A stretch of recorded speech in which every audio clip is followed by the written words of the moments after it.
What up, y'all? Welcome to Chip and Zay here on Texas Sports Unfiltered. I am Zay Collier. Chip Brown will be joining any minute now. No Chip. Per usual, couple of days a week. You're going to be on that CP time, but it's all good. Happy Friday, everybody. Like, subscribe, get the app, hit us up on Twitter, Facebook, Instagram, Twitch, the whole nine. Help us grow here at Texas Sports Unfiltered. It's been a hell of a time, and we're still rocking and rolling, baby. So, yeah, jam-packed day today. A lot going on in the sports world, from the Masters. Boy, Scotty Scheffler doing his thing, everybody talking about Justin Rose and stuff like they should. Homeboy's killing, 8 under right now. But, hey, Scotty Scheffler, can't count him out. Slow and steady wins the race sometimes. You know what I'm saying? So, yeah, little Masters talk today. Obviously, football never stops here at Texas Sports Unfiltered. A couple of guys have entered the transfer portal. A couple of guys holding out. Not at Texas, though. The other UT, if you will. They got something going on in Knoxville, which I'm sure y'all know what's going on. I'm sure, y'all can read. Y'all got social media. Y'all see what's going on in Knoxville. Josh Heupel, he got himself a situation, Like Texas fans, be very grateful because that could be anybody. You never know. NIL, transfer portal, the way things are going down, it is not amateur sports no more. So it's not a shocker that Nico Iamaleava is wilding like he's doing right now. And I love to get Chip's thoughts on it. Probably going to discuss that very soon. Want to get y'all's thoughts on it. But let's bring my man on, Chip Brown. Hey. Need more words of Judy Brown. Happiness is a choice. We're happy to spend some time with us on a Friday, Free for All Football Friday, right here on Texas Sports Unfiltered. Loaded show today. Zay, very excited. The Masters is cooking today. Cooking, baby. Cooking. We got guys going low. It's bonkers out there. Justin Rose is in at 8 under. Rory McIlroy's gone from even to 6 under. DeChambeau's Rory ain't playing. Rory's not messing around. He had an Rory eagle. Ain't playing with y'all. He had an eagle on 13. Yeah, that's what I'm talking about, Rory. Corey Connors at 6 under. Scotty Scheffler at 6 under. So they were talking about some strong winds blowing, but that's not happening yet. So course is gettable. We got big names at the top of the leaderboard. DeChambeau got to 7 under, but he bogeyed 16. So wild day at the Masters. We will keep you posted on that. The show. Yo, they were saying Bryson DeChambeau lost weight. He had to tone it down a little bit. Yeah. I didn't know all that. I didn't know boy was in the gym a little bit too much. Too many of them protein shakes. He had to cut it back a little bit. Cut back on them carbs. His game's looking nice. Can't even lie. Yo, he was yesterday, Chip, when the sun was going down. DeChambeau was still out there in the lab working on his game. Like, okay. Show me that you want it, bruh. That's what I like to see, because we all know you get that green jacket, change your life forever. There's a ton of majors in this golf world, but ain't nothing like Augusta. So when guys are out here taking it seriously, like Bryson DeChambeau, who's had mixed views throughout his career, is one of those guys, you either hate him or you love him. But yeah, man, you're right. Big names. Rory McIlroy struggled a little bit yesterday towards the end. Couple of bogeys, and Rory said, you know what? Let me go eat one of my favorite meals, take it easy, come back tomorrow, start going to work. And Rory's done that on this Friday. So, and before you got on, I was telling the folks, boy, Scotty Scheffler, he around. That's the last person I want to see. Like, oh boy, Justin Rose, Some guys just crack under pressure. We saw that with Tiger plenty of times. Tiger just be hanging around and guys be in the lead. Saturday come around, guys feeling good about themselves. And then Sunday, that pressure is different. You can see it. You can see the limelights. You can see the camera flashes and all the sponsors and endorsements that are about to come knocking once you put that green jacket on. And sometimes it gets to these guys, man. Oh yeah. One of my favorite things about this tournament. Like, yo, you got 4 days of high quality golf here. Like, hey, what's your team name in the picks in the Masters? Blackie Mickelson. Black Mickelson. Oh, I love it. Yeah, Blackie Mickelson. You see that name down there? That's your boy. You know what I'm saying? How about Patrick Davis leading the way right now in our pool? Okay, Patrick. Open gym. He'll be on after us to tell you all about his amazing Masters pool picks. Yeah. Is he going to be like you if he wins it? Is he going to be talking about it for weeks? I don't know. But I didn't win it. True. I went down in flames and I was as in disbelief as anyone that I was as high as I was before the Cougs collapsed, came crashing back to earth. So that was, Because you picked what, Houston to win it? Yeah. Did you pick? Yeah. Yeah. Just get the shot off, brother. Oh, no. Even if he's contested, just let it fly, you know? Give me a chance. You know what I mean? That's all I'm asking for. Yeah, man. How you doing? How you doing on this Friday? I'm good, man. Again, it's Friday. We got jobs. We got things to do. Can't complain one bit. How about you? Yeah. Sean Miller working his magic. Yo, he's bringing back another assistant of his. He's made some good hires, man. I can't even lie. Like, you bring Anderson on from Xavier. You bring in Andy Miller, Adam Cohen. That's the ones that we heard. But I've always thought Uric Malagi was a hell of a recruiter. We haven't talked about him really, but I thought that's a good get coming back from Kansas State. Once upon a time, he was on that Chris Beard coaching staff, and once the Chris Beard thing happened, Uric Malagi went on with Jerome Tang. But yeah, Kenya Hunter, like you said, Sean Miller, one of the OGs that was with Sean Miller from the beginning, like the first stint at Xavier. So early 2000s, he coached at Indiana as an assistant under Mike Woodson. And yeah, I think these are solid hires to round out this coaching staff for Sean Miller and the Texas men's basketball team. Yeah.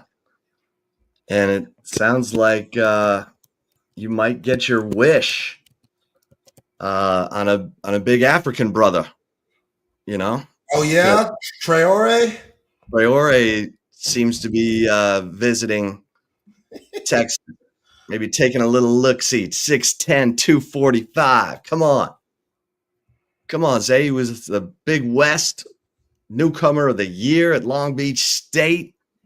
Man doesn't mess around. He averages 10 rebounds per game the last 2 years he played. He had a season-ending knee injury.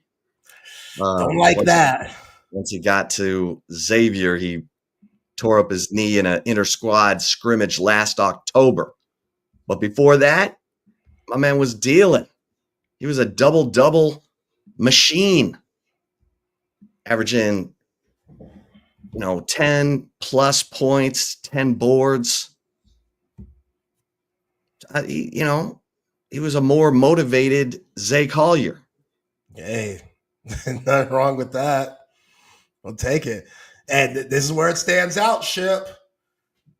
called up to the Ivory Coast squad in 2018 because he played for the 2018 under 18 African championships. African championships. Come on, man. That's my man Magic Johnson says. That's all right. That's all That right. works. That works. We'll take that. That works. You already go to Europe. Get Mathis on the squad. Big pickup. 7-footer. Tremendous upside. Now you got to go to Africa. Get one of them brothers. Bring them in. You already know one. See, Sean Miller, he was already doing this stuff. Already. Had the African brother at Xavier. They're everywhere. You don't have to just recruit the states. Like, I thought that really put Rodney Terry in a bind. Like, you're not expanding the way you should have, RT. I get it. You got your own, your own flow that you tried to get down here, but could have had better. Like, you got to go everywhere. You got to have those types of connections, man. And the fact that Sean Miller is already doing that, because he doesn't have much time. Like, guys are asking for ridiculous money right now. Like, we talked about it yesterday with JT Toppin, $4 million. I heard that Wesley Yates kid who's from the Houston area, or I want to say like Port Arthur, something like that. But he originally committed to Washington, left Washington to go to Southern Cal. He was back in the transfer portal this year. Word on the street is homeboy was asking for $2 million. Like, bruh. Hello. Me? Like, you're that's a little much. That's a little much, but that's just what these kids feel like they're valued at this point of their careers. So Washington, I don't know what they're gonna be paying him, but he's going back to Washington, and I guess Texas wasn't even a thought for him, or the other way around. They weren't checking for him, but he's a solid player. Either way, my point is, some of these guys, it's okay going to Europe where they're like, yo, I just want to get to the States to give myself an opportunity. Like, NIL money's cool, but some of these American brothers out here, they're wilding. Like Nico Iamaleava, who's out of control, Chip. Out of control. I don't even know where to start with that. Like, POOC. Out of control. Out of control. Like, hey, man. You get what you demand, though. We'll see where that money lands. Yo, Josh Heupel. I know he's gonna be stress eating this weekend.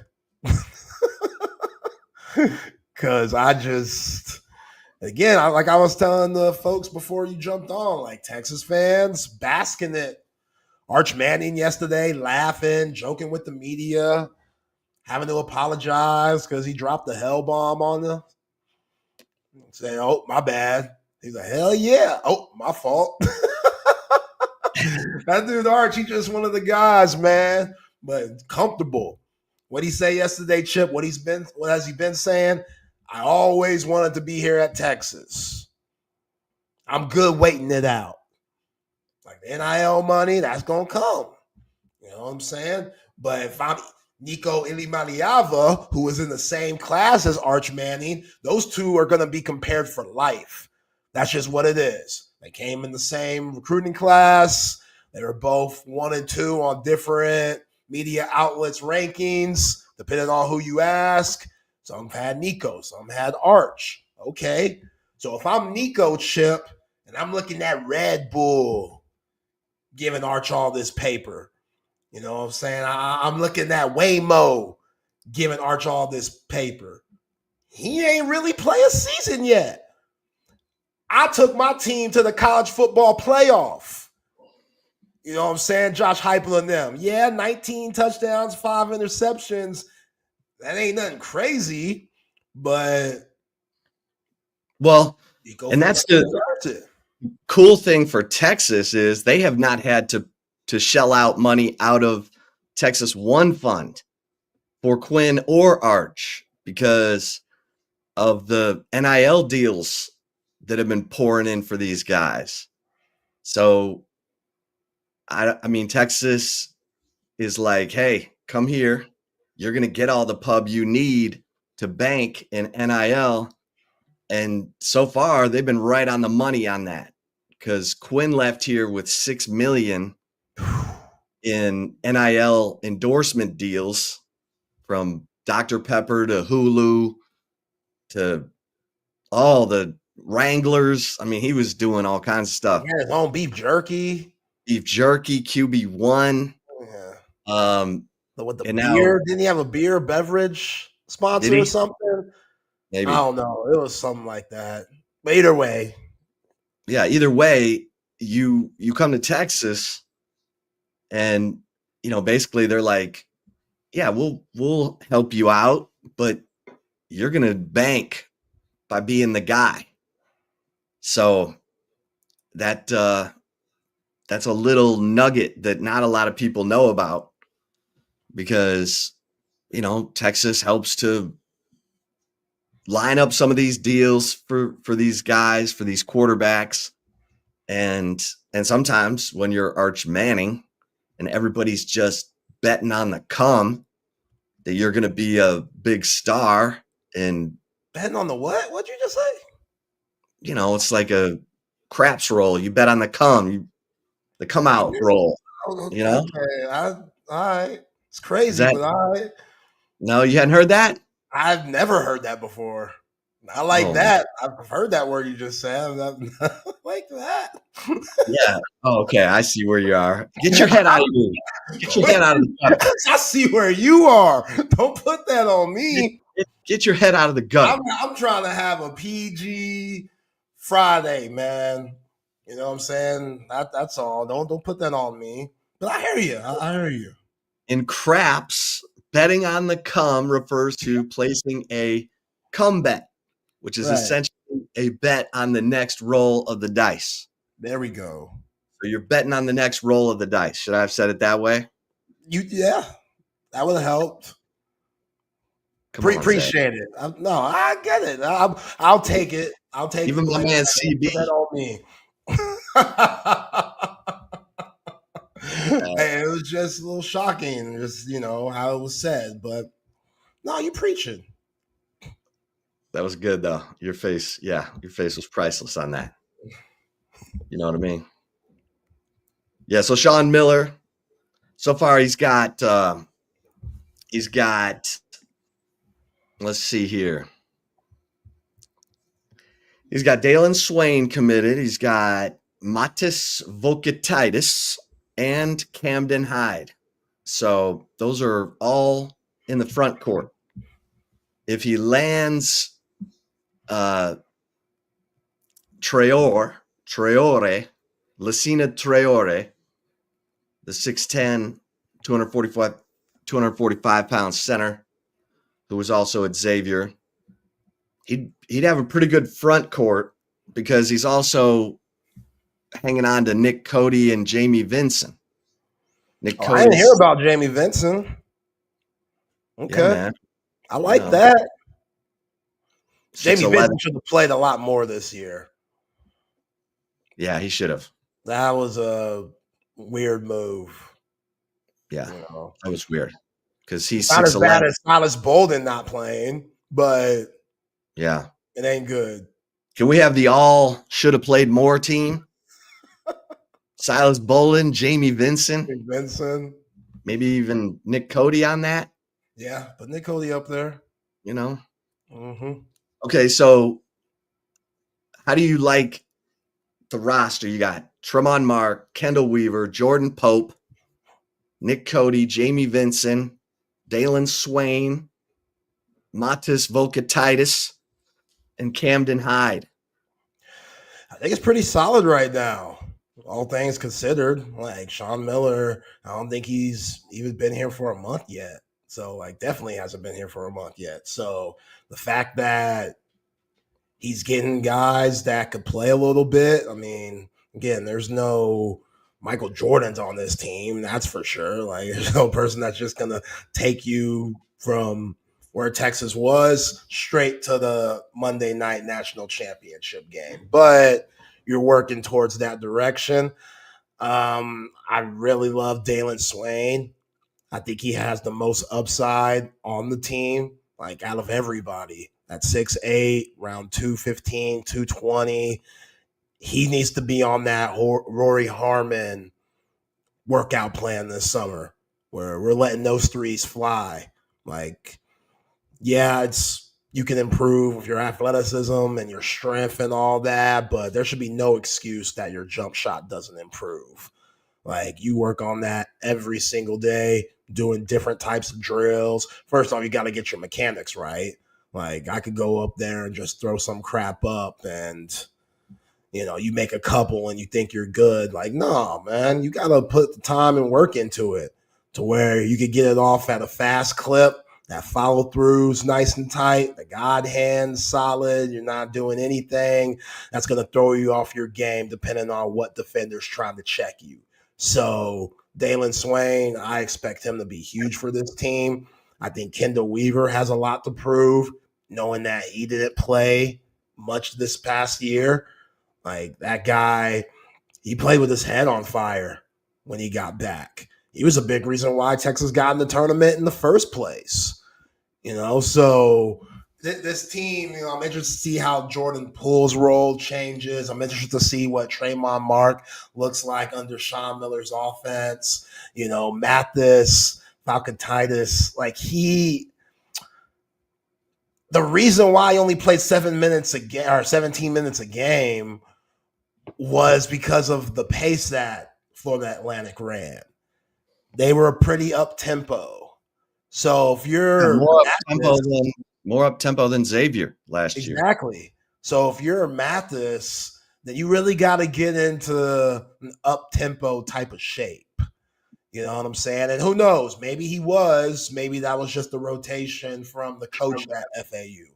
We don't know.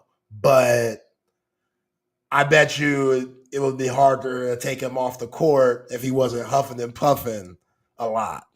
Yeah. And again, you're 7 foot. I'm not saying he's going to go out there and get 35 minutes a game, but if you could bump that up to around 23, 24, especially depending on what the rest of the front court looks like, you'll take that. You'll take that from a big 7-footer. So I think Hyde is a solid player, a solid plug-in player. He kind of has that Kendall Weaver type of game where, he's not going to fill up the stat sheet, but he's going to do all the little things, diving for loose balls, getting those 50-50 balls, guarding the best player on the other squad, using his athleticism to get, hype up plays like tip dunks and alley-oops and whatnot. At 6'7", Cam Hyde, solid basketball body, real solid. So it's just, I've seen his jumper. It looks good. Talk about mechanics. Like, his jumper looks solid. It just doesn't go in at a high clip. And I don't know if Matt Painter needed him to do that at Purdue. But coming to Texas, you were under a really good program at Purdue where Matt Painter knows what the hell he's doing. So you're going to get a high basketball IQ type of guy with Cameron Hyde. And again, like my man Rex says, solid roster, bigger. Like, you got to get size, man. Too many players playing out of position last year. Arthur Kaluma, you would like him at the 3 more than you'd like him at the 4, but he played power forward all year long. I've said this on these airwaves multiple times. It did Texas a disservice by putting them at that position. So having guys that fill in those positions, that are supposed to be at those positions, Sean Miller's doing a good job bringing in Uric Malagi and bringing in Kenya Hunter. That should help too. Yeah. Yeah, if you look at, if they get Lassina Traore, making him sound Italian, he's from French Ivory Coast, Africa. You'd have 6'10", 245, 7 feet, 245, and 6'11", 225 in Jamie Vinson. So Yeah, bigger across the front. And, Camden Hyde, 6'7", Dalen Swain, 6'8", Nick Cody, 6'8". Coach him up. Coach him up. Coach him up. Nick Cody has a lot of upside too. Like, again, he had a game where he had 20, knocking down the outside shot a little bit. And it's just, I don't know. You got to be given a chance to actually do something. Was he ever given that chance? No. And we didn't see practice. So he could have been crap in practice. Same with Jamie Vincent, where RT was like, I got no faith in you brothers. But even then, you know me, Chip, I wasn't a practice player. But game time, your boy was ready. Why is this guy even on the team? Yeah, who is this? Who's this guy? Coach, Can't get me. What are you seeing that I'm not seeing? Because he's a liability. He's not getting me the ball when I'm open. That's what I'm saying. Like, I can't be having lunch with this dude, cramping my style. I want the honeys to be around me. This guy, he ain't bringing in no honeys. Ain't How a are good look. The honeys at Bowie? It was solid. It was solid. The groupies. Yeah. Zay! It was a good time. But they were also scared of me because Pops didn't do me any favors. Like, Pops was a scary dude. So he was a huge C block in a way because he was always yelling at folks in the hallway to get to class. His biggest pet peeve was he would hate how students would cut through the gym to get to their destination because you could go from the athletic hallway through the gym straight to the cafeteria. Easy process. But CC would make you go around everything. That took up probably 5 minutes. So he would lose his mind. Didn't matter if you were male, female, didn't matter. He would lose his mind, bark at these folks. So then, you get a reputation. Oh, Coach Collier don't play. So the honeys, I have no idea who was checking for your boy or not. Because everybody scared to be Pops. Like, if his Pops is this crazy, what is Mom like? Well, it's my mom's sweetheart. Thank goodness for her. Having to calm Coach down sometimes. But, yeah, man. Yeah, Mike will cut through the gym. Man. Michael and Marcus Griffin at Bowie, both of those guys, two completely different personalities. I know I give Mike a lot of crap on here, but it's all love. Loved Mike for a long time. I've known him for a very long time. My brother was in his wedding, class of 2003. Well, those guys. So, like, Mike always felt like he had to be a big brother. I was like, no, I already got one of them.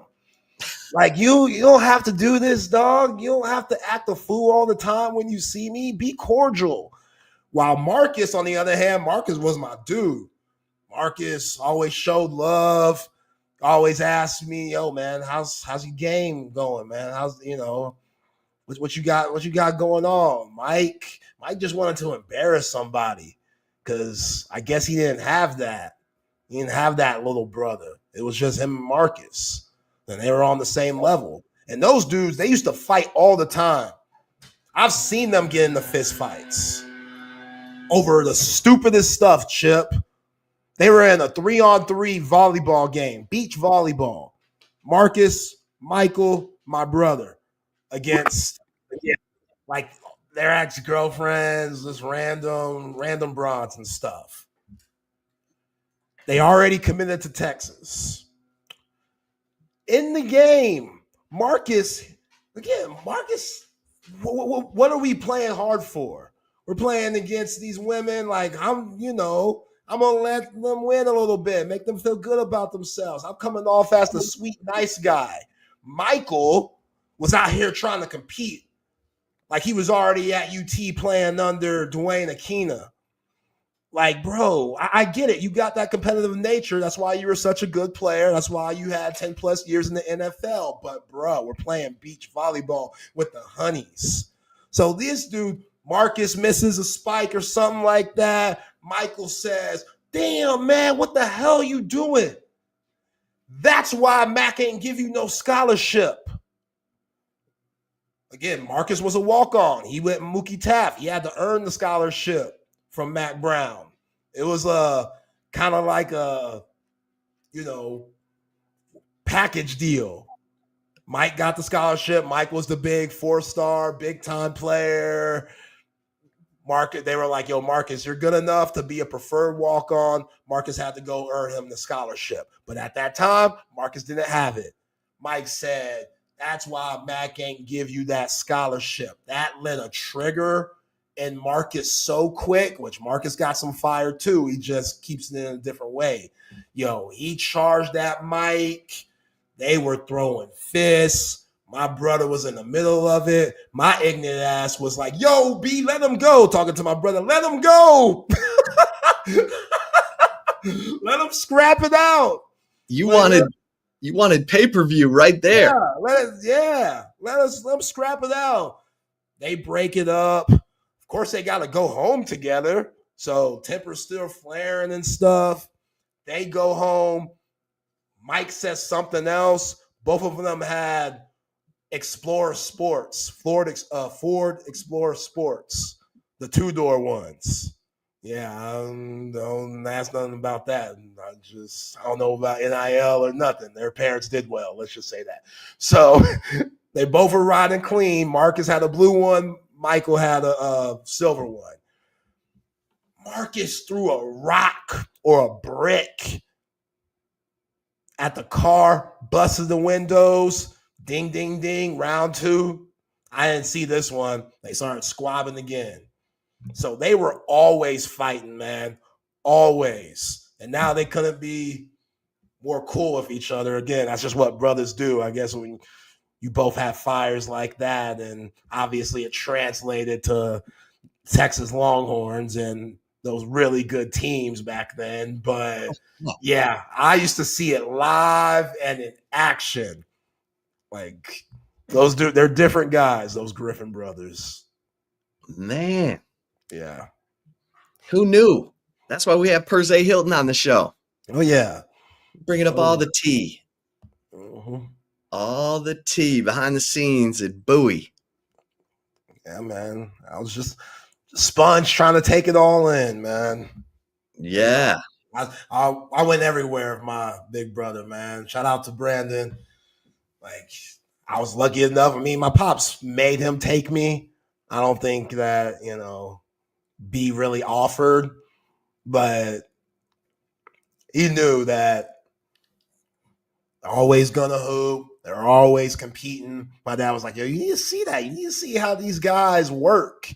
I would go watch Marcus and Michael train and things like that. Like, yo, you need to see how these guys work. Like, Mike's about to go get a full ride to Texas for football. Watch how he trains. He might be crazy as hell, but look at the dedication. My pops would always say that. Then they would go hoop. Both of those guys, they didn't just play football. They played basketball for my dad, which they were a district championship team 2003, where my dad played like 10 players. And the Twins, they were a part of that. Mike was more of a Dennis Rodman type. Marcus had a smooth jumper. Polar opposites. But it worked. And wow. Yeah. Look at that. Meanwhile, your mom, Annie, she's just a sweetheart. Oh, yeah. Sweetest lady. Now, don't let it fool you. She's from OG East Austin. Like, before the gentrification and all she's from, my mom so she can handle her business. Yeah. It's one of those, it takes a lot to really piss her off. But when she gets to that point, like, it was pretty terrifying. I didn't make her feel that way. I was more my sister. My sister, my mom, they used to go at it. Yeah, they used to go at it. What's your sister's name? LaShawn. How do you spell that? LASHWAN.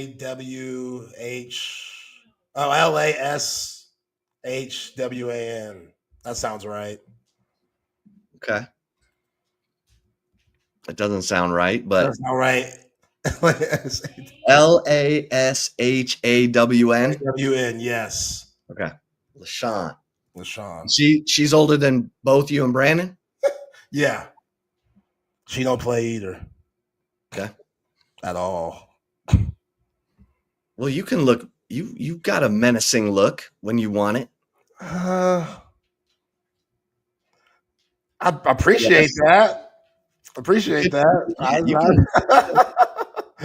But nah, nobody.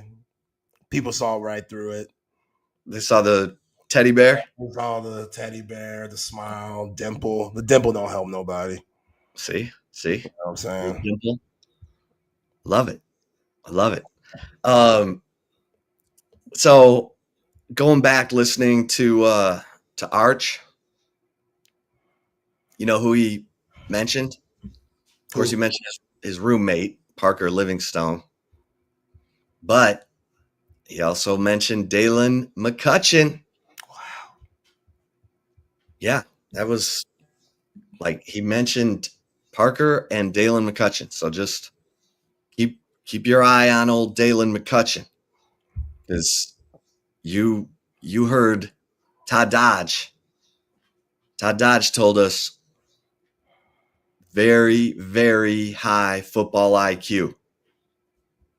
And you know you got to have that to play receiver in this offense, which gives him a chance. So, yeah, white chocolate, Parker Livingstone. White chocolate. Yo, again, when your name's White Chocolate, man, you're doing stuff out of the ordinary. Like he must be hitting folks with some mean jukes, some crazy Chad Ochocinco footwork. Like Parker Livingstone must be doing some stuff because again, Travion Wisner going to DeSoto High School, being from that Waco area, he ain't gonna throw that name around loosely. Like the original White Chocolate, Jason Williams, there's a certain flair about him. Now he'll give you 5 turnovers a game with those 12 assists. Hey, we don't need to be focusing on those turnovers. Okay. Tell Rick Adamman that. Who gets swept all the time because them turnovers racked up. But you're right. Jason Williams, still the man. Everybody still loves Jay Will. So Parker Livingstone, all we've heard is good things. And these spots, they open. Same with Dalen McCutcheon. Like, I know Travion Wisner, he mentioned Khalil Lockett. Yep. And he was asked about, some of these guys that are stepping up as the early enrollees. But, yeah, when the quarterback says you're stepping up, you're doing your thing as a receiver like Dalen McCutcheon is, good for him. Because he wasn't on everyone's radar when the rankings came out. Everybody was worried about Jamie French, Khalil Lockett. All right, McCutcheon's next, but he's 4-star. He ain't like all these other guys, and here we are. Dalen McCutcheon, been in that lab, like you just said, with Coach Dodge, very well coached. Like, it doesn't get much better than Coach Dodge. So I would say I'm not surprised, but I still am. Like, I did not expect Dalen McCutcheon to get as much hype as he's getting right now. Good for him. Well, and you mentioned Quintravian Wisner, who was the other player who was available to the media yesterday. He mentioned James Simon and said most of the time an early enrollee freshman doesn't get it that fast. And James Simon is getting it that fast. So I said, keep your eyes on James Simon because he runs like Jarrett Gibson, but better hands out of the backfield, which could mean he elevates and could be an impact guy sooner rather than later. I know CJ Baxter's coming back and you got Quintravian Wisner and Jarrett Gibson, who played a lot in some critical situations, scored a touchdown against Michigan. But you usually have three backs who rotate, and you've got to think CJ Baxter is going to be one of them.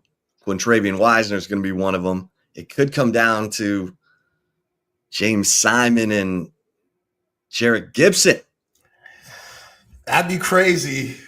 Battling it out. So, I mean, I do love Jared Gibson. I thought he got put in the doghouse last year when he fumbled a couple of times. And you thought just with how the season started with Jared Gibson that, oh, man, this guy, he might be one of them ones. Oh, yeah. And he was leading the team in rushing after 3 games. Yeah. And then the volume just went down. And again, was it the freshman wall? Was it being in the doghouse for fumbling? Who knows? Yeah, like gotta hang on to that rock. What's that hand size, man? You just never know. But again, you have somebody like Jaden Blue who's had his troubles. Like, and Jared Gibson never really stepped up from that. Like, it was all like Quintravian Wisner. They kept giving him opportunities, and he definitely took advantage of those. Like that A&M game, always be iconic. Yeah, 30-some carries. Like he won that game for the Horns. So, yeah, Jared Gibson. If he's in the battle with James Simon, then that's good news for Chad Scott and Steve Sarkisian, but also that would be a surprise because you think that Jared Gibson is next up. And I don't know, like CJ Baxter, like what is he going to look like? Like where is he going to be? Or not, he's still rehabbing. He's still getting right from that LCL, PCL injury. But hey, that kid's hungry. Yeah. I expect him to come back with absolute fire. So I'll be surprised if it doesn't happen.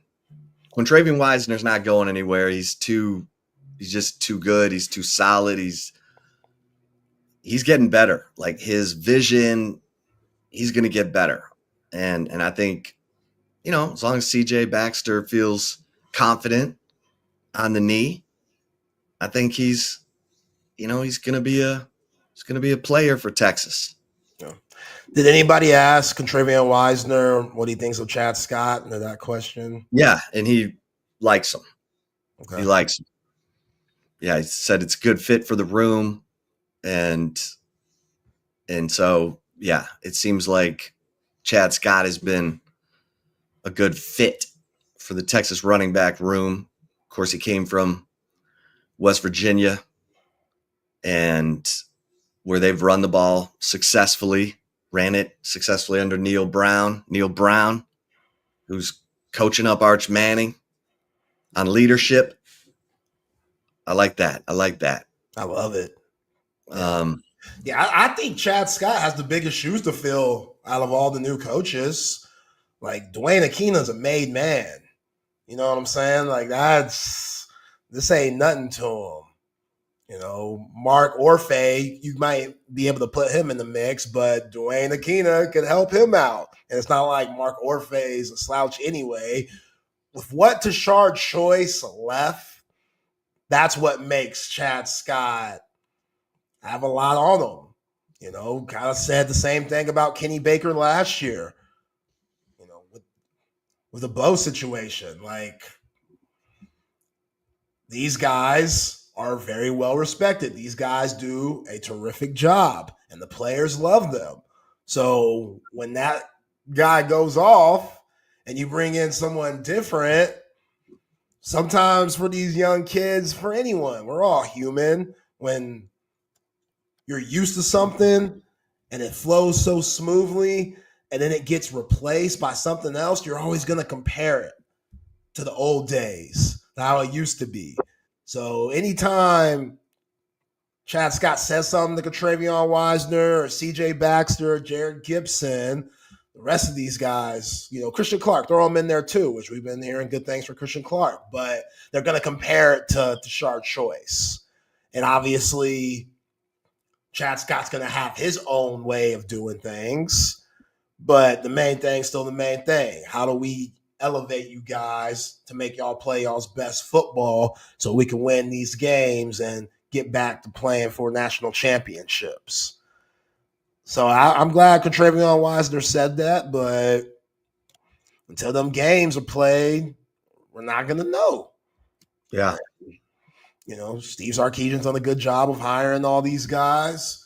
But, yeah, Chad Scott, he has the biggest shoes to fill, in my opinion, when it comes to coaches that are new taking over for the coaches that are doing other things coming in 2025. Well, this is an interesting nugget.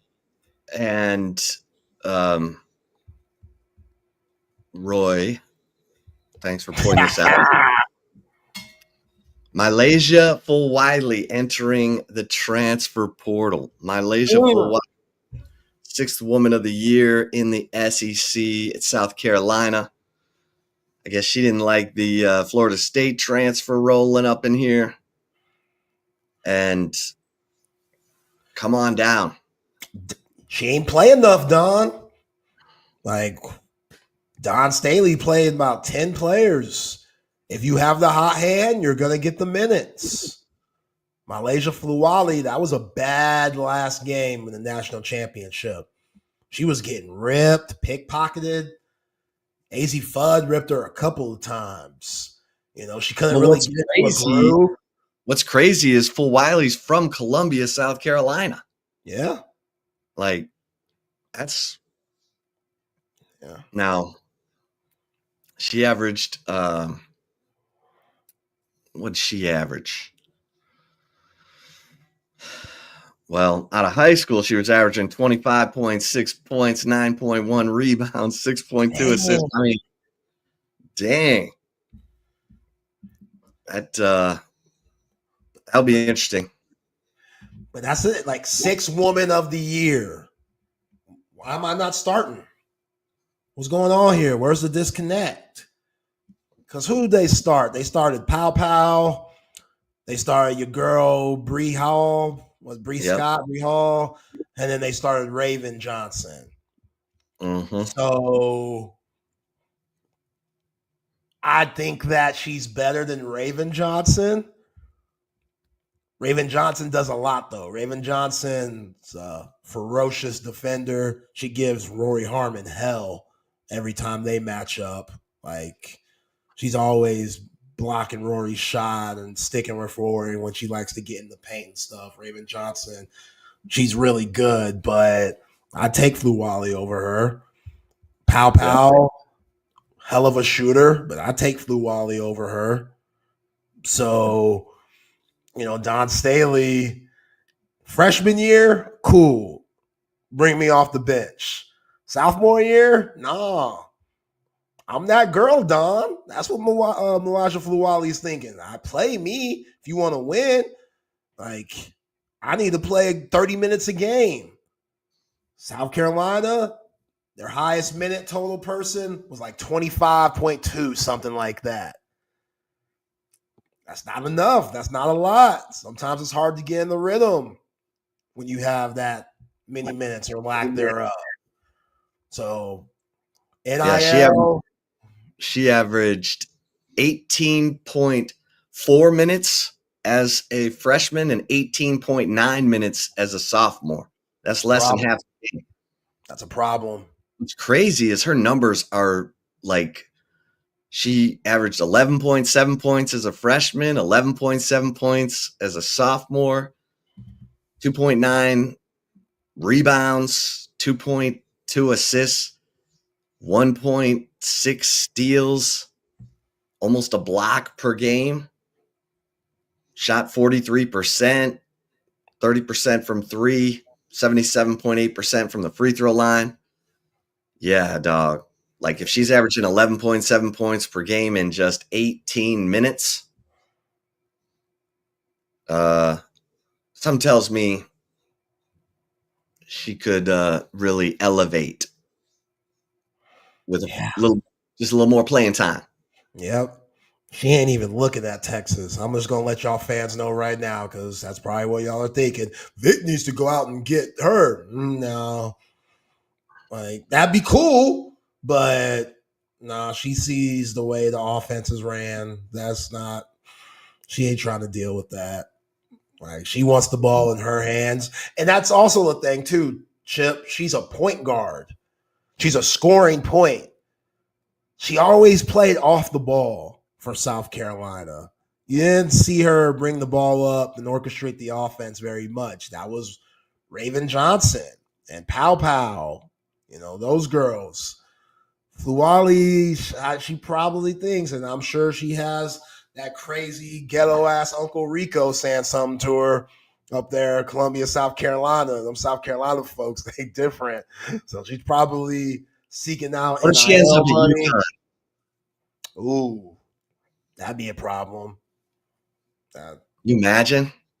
But it's kind of like the Aaliyah, Chavez situation. Like she wants freedom. Aaliyah Chavez wanted that freedom and probably wanted her own Jordan brand shoe. And who knows what they're throwing at her in Oklahoma. I still haven't heard a guesstimated number for what she's going to be making the next 4 years. But they're very similar in their game. Like Paige Becker's a hell of a player, but she played within the system. And she could play any style. When you needed Paige Beckers to take over, she could do that. And it doesn't hurt that you have someone like Sarah Strong and someone like AZ Fudd as your two running mates. So that three-headed monster, that was a problem. But Fluali, Chavez, they want the ball in their hands. They want to make it go. Kind of like Georgia Amore at Kentucky. Like that's probably the best example. Amore, she had the ball in her hands every play. And Don Staley, sometimes that's not going to happen. Vic Schaefer, sometimes that's not going to happen. There were times where I'm like, why isn't Madison Booker touching the ball on some possessions? Like like in the first half, Madison would start off slow sometimes. And like, what are we doing? Like, I don't like her forcing shots, but she's not even being aggressive. Why aren't we running anything to get her the ball? But point of emphasis was Kyla Oldegger, Taylor Jones, Roy Harmon getting in the paint. Obviously, Madison Booker was a big part of that too. But some players, they just want more freedom. They want to be the man. They want to be the girl. And I think that's what you're seeing with the Fluali situation. Yeah. Before we bring on John McClain, let's get a couple mentions. Cover 3. I mean, this is your spot for the weekend. You want to watch the Masters. You want to watch, go get brunch at Cover 3 this weekend and enjoy it. Enjoy the great food. The do-it-yourself Bloody Mary bar and the Masters. I mean, what more could you want? You got a loaded leaderboard. Make your plans right now to settle in at Cover 3. You're going to have Justin Rose at 8 under, Bryson DeChambeau at 7 under, Rory McIlroy at 6 under, and my man Scotty Scheffler's already at 6 under through 8. So go get brunch at Cover 3 this weekend and enjoy yourself. And when you're ready for the big screen of your dreams, you know where to go. Audiovisual consultations. Our man Tom McKay, he's the expert. He's put big screens into my house, 3 different houses in Austin. That's how long I've known Tom McKay. Anything audio or visual, he's got you covered. Bring you the best price on big screens, surround sound, a new media room. You want surveillance, electronic shades, new lighting. He's got you covered. All you got to do is call 255-8678. That's 255-8678. And Tom and his crew will bring everything to you. It's a beautiful thing. And look, you're looking to maybe do a little renovation, a little bathroom, a little kitchen redo. Mike McCall Custom Homes, got you covered. Been doing, custom home building in Austin, family owned and operated business that's been around for 40 years. great recommendations, great word of mouth, because you want the details done right. And Mike McCall, he's going to, come in, bring you his vision and mix it with your vision and get you exactly what you want, right down to the detail. And that's what is going to add value to your home, but more importantly, make it the home you want to live in. He gets it. That's a beautiful thing. McCall Custom Homes, ATX.com. Adding value to your home. It's a beautiful thing. And we're going to talk to our man, Dr. Chad from the Sleep Cycle Center, a little bit later in the show. And look, seafood, Salt Traders Coastal Cooking, that's the place to be. Take your date to Salt Traders Coastal Cooking. Take them for happy hour, 3:30 to 6:30 every day, 3:30 to close on Mondays, and just eat off the appetizer menu during happy hour. That menu's got the mussels, the crab cake, the grilled oysters. You'll love it. Salt Traders Coastal Cooking right there at Zilker, Rollingwood, and Mopac, and up north in Round Rock. All right, I see him here. The General. Man's got his Screen Actors Guild card because he's been in movies like Spring Breakers, Secretariat, and Cook County, which is a great movie. If y'all haven't seen that, check out Cook County. The one and only John McClain. John, how you doing? Well, we're still recovering from Houston's loss to Florida, in which they blew the game in the last 3 minutes with an uncharacteristic collapse that was the antithesis of what they'd done to beat Duke. And by the way, you mentioned Cook County, starring Anson Mount, who is, I forgot, he's Captain Christopher Pike on Paramount, in which he captains the ship that was before James T. Kirk. And you see a young Kirk on his ship trying to learn the ropes. And of course, Spock was ageless, so Spock's on there. I think they're going into the third or fourth year. He started in that, and it's funny. You can go to Amazon, and you can rent Cook County for like $2.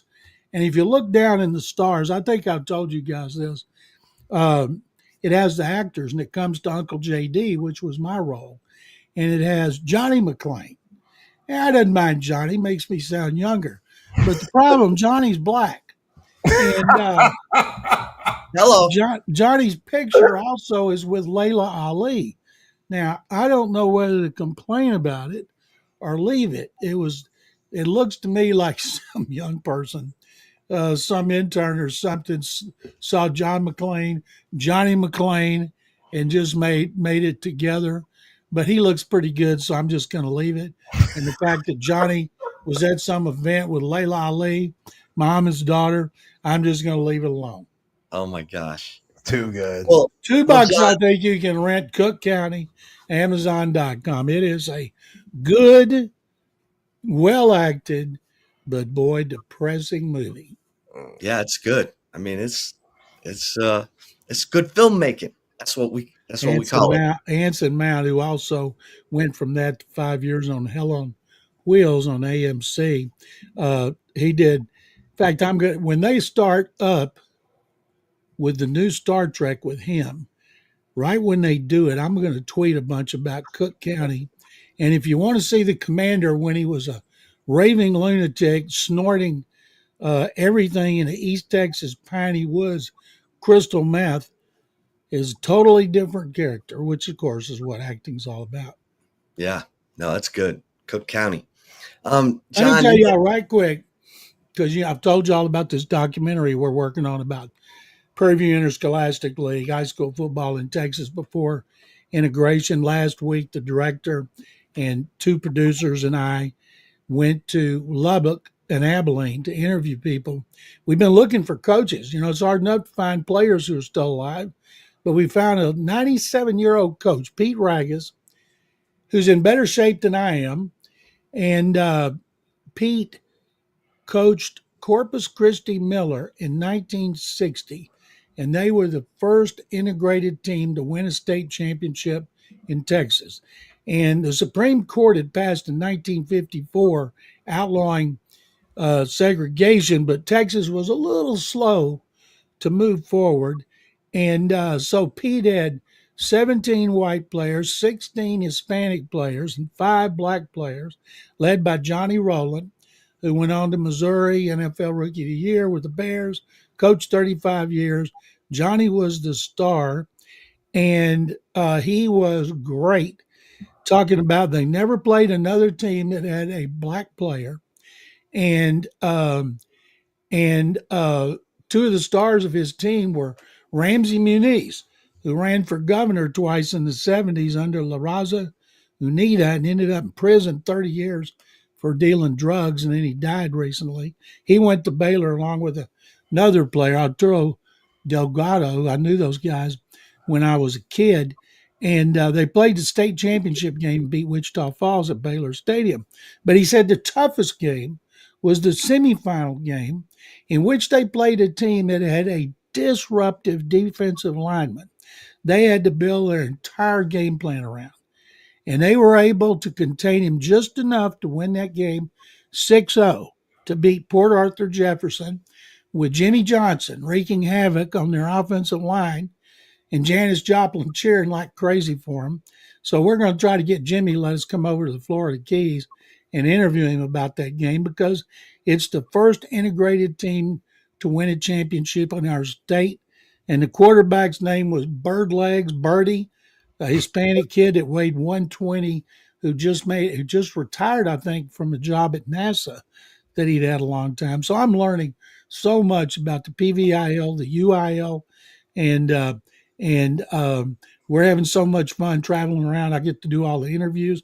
All of them have been like an hour. And anyway, it's a labor of love. How about that? Awesome. Jimmy Johnson.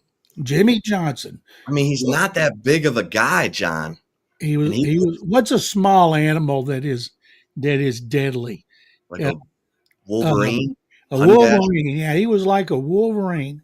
And they did everything they could to try to trap him to make the running game go in, and it worked well enough to get one touchdown. I'll tell you an ironic thing. Corpus Christi Millers, so they were the first integrated team to win a UIL state championship. The PVIL team down there, Corpus Christi Coal, also beat Wichita Falls that year, but it was Wichita Falls PVIL team. So Miller won UIL and PVIL, both of them over Wichita Falls teams. Wow. Well, I was going to take you back to the Houston Cougars because there were similarities to the NC State. I mean, not only was Todd Gordon the youngest to win it since Jimmy Valvano, but it just seemed like Houston was in control of the game, John. It reminded me of what happened the night before when they beat Duke, and Duke cratered. Yeah. And the Cougars kept their cool, which was one of their hallmarks this season. They had experience, talent, great coaching with Kelvin Sampson, and they never blew their cool in any game. And that was a perfect example against Duke. And then they just blew it like crazy in the last game against Florida. Last 4 times they touched the ball, 4 turnovers, 3 times didn't get a shot off. End of the game was inexcusable. But in that game with 5-slam-a-jamma, in which the shot was short by Derek Wittenberg and Lorenzo Charles takes it, puts it back in, dunks it, it's over. Valvano's running all over the court trying to find somebody to hug. And that one, even though I went to Baylor, I was pulling for U of H. You don't see people hate U of H like they do the Aggies and the Longhorns. People they're kind of not the non-entity, but there's not the hatred that there are for the other schools.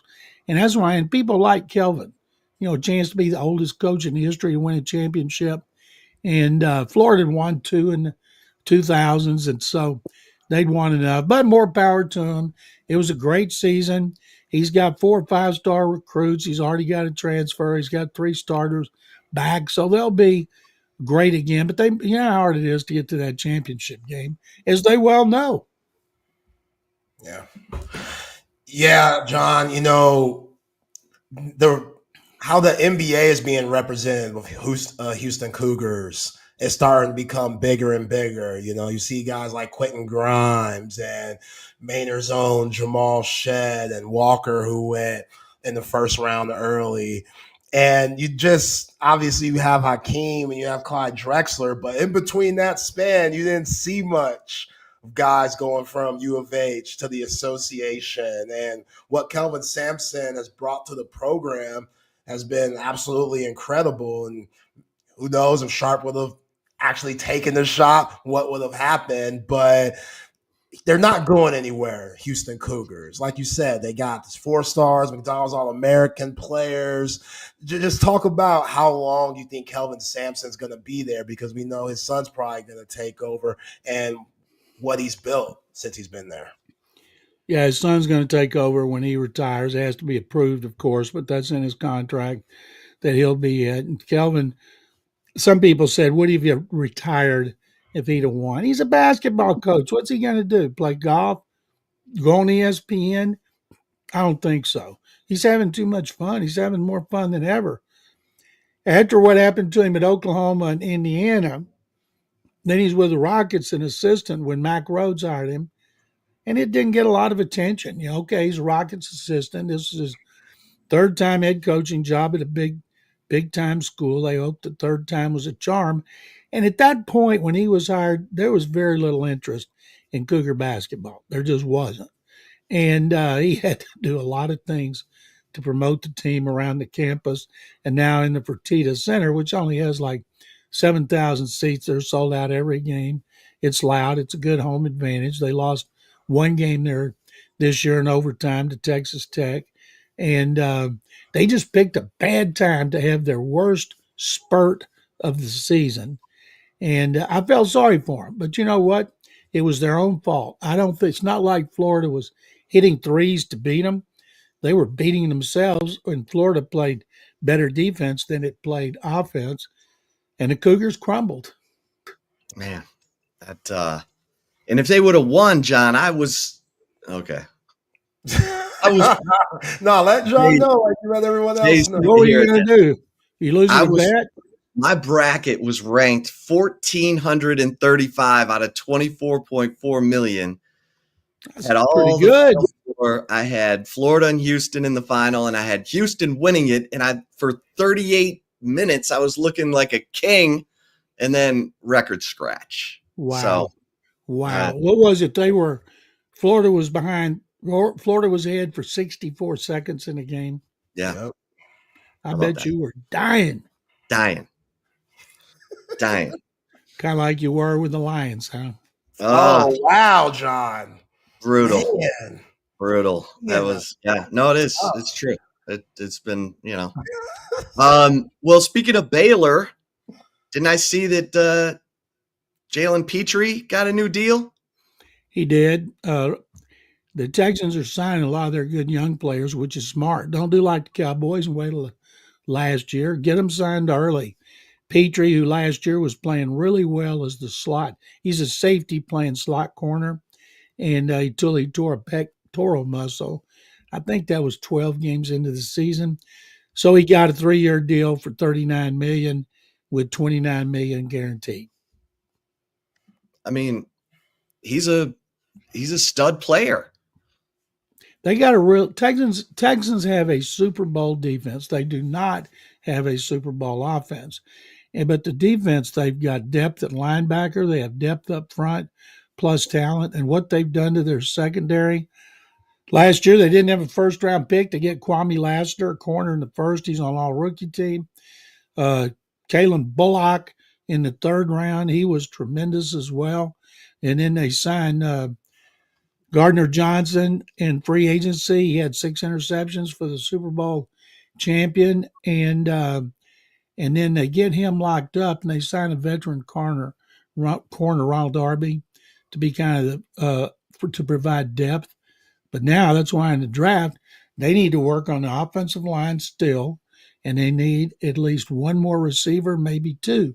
One of the things that people don't talk about here, they've got Nico Collins. Yeah, Nico has been hurt every year. He missed 5 games last year. When he's out, you better make sure you got depth.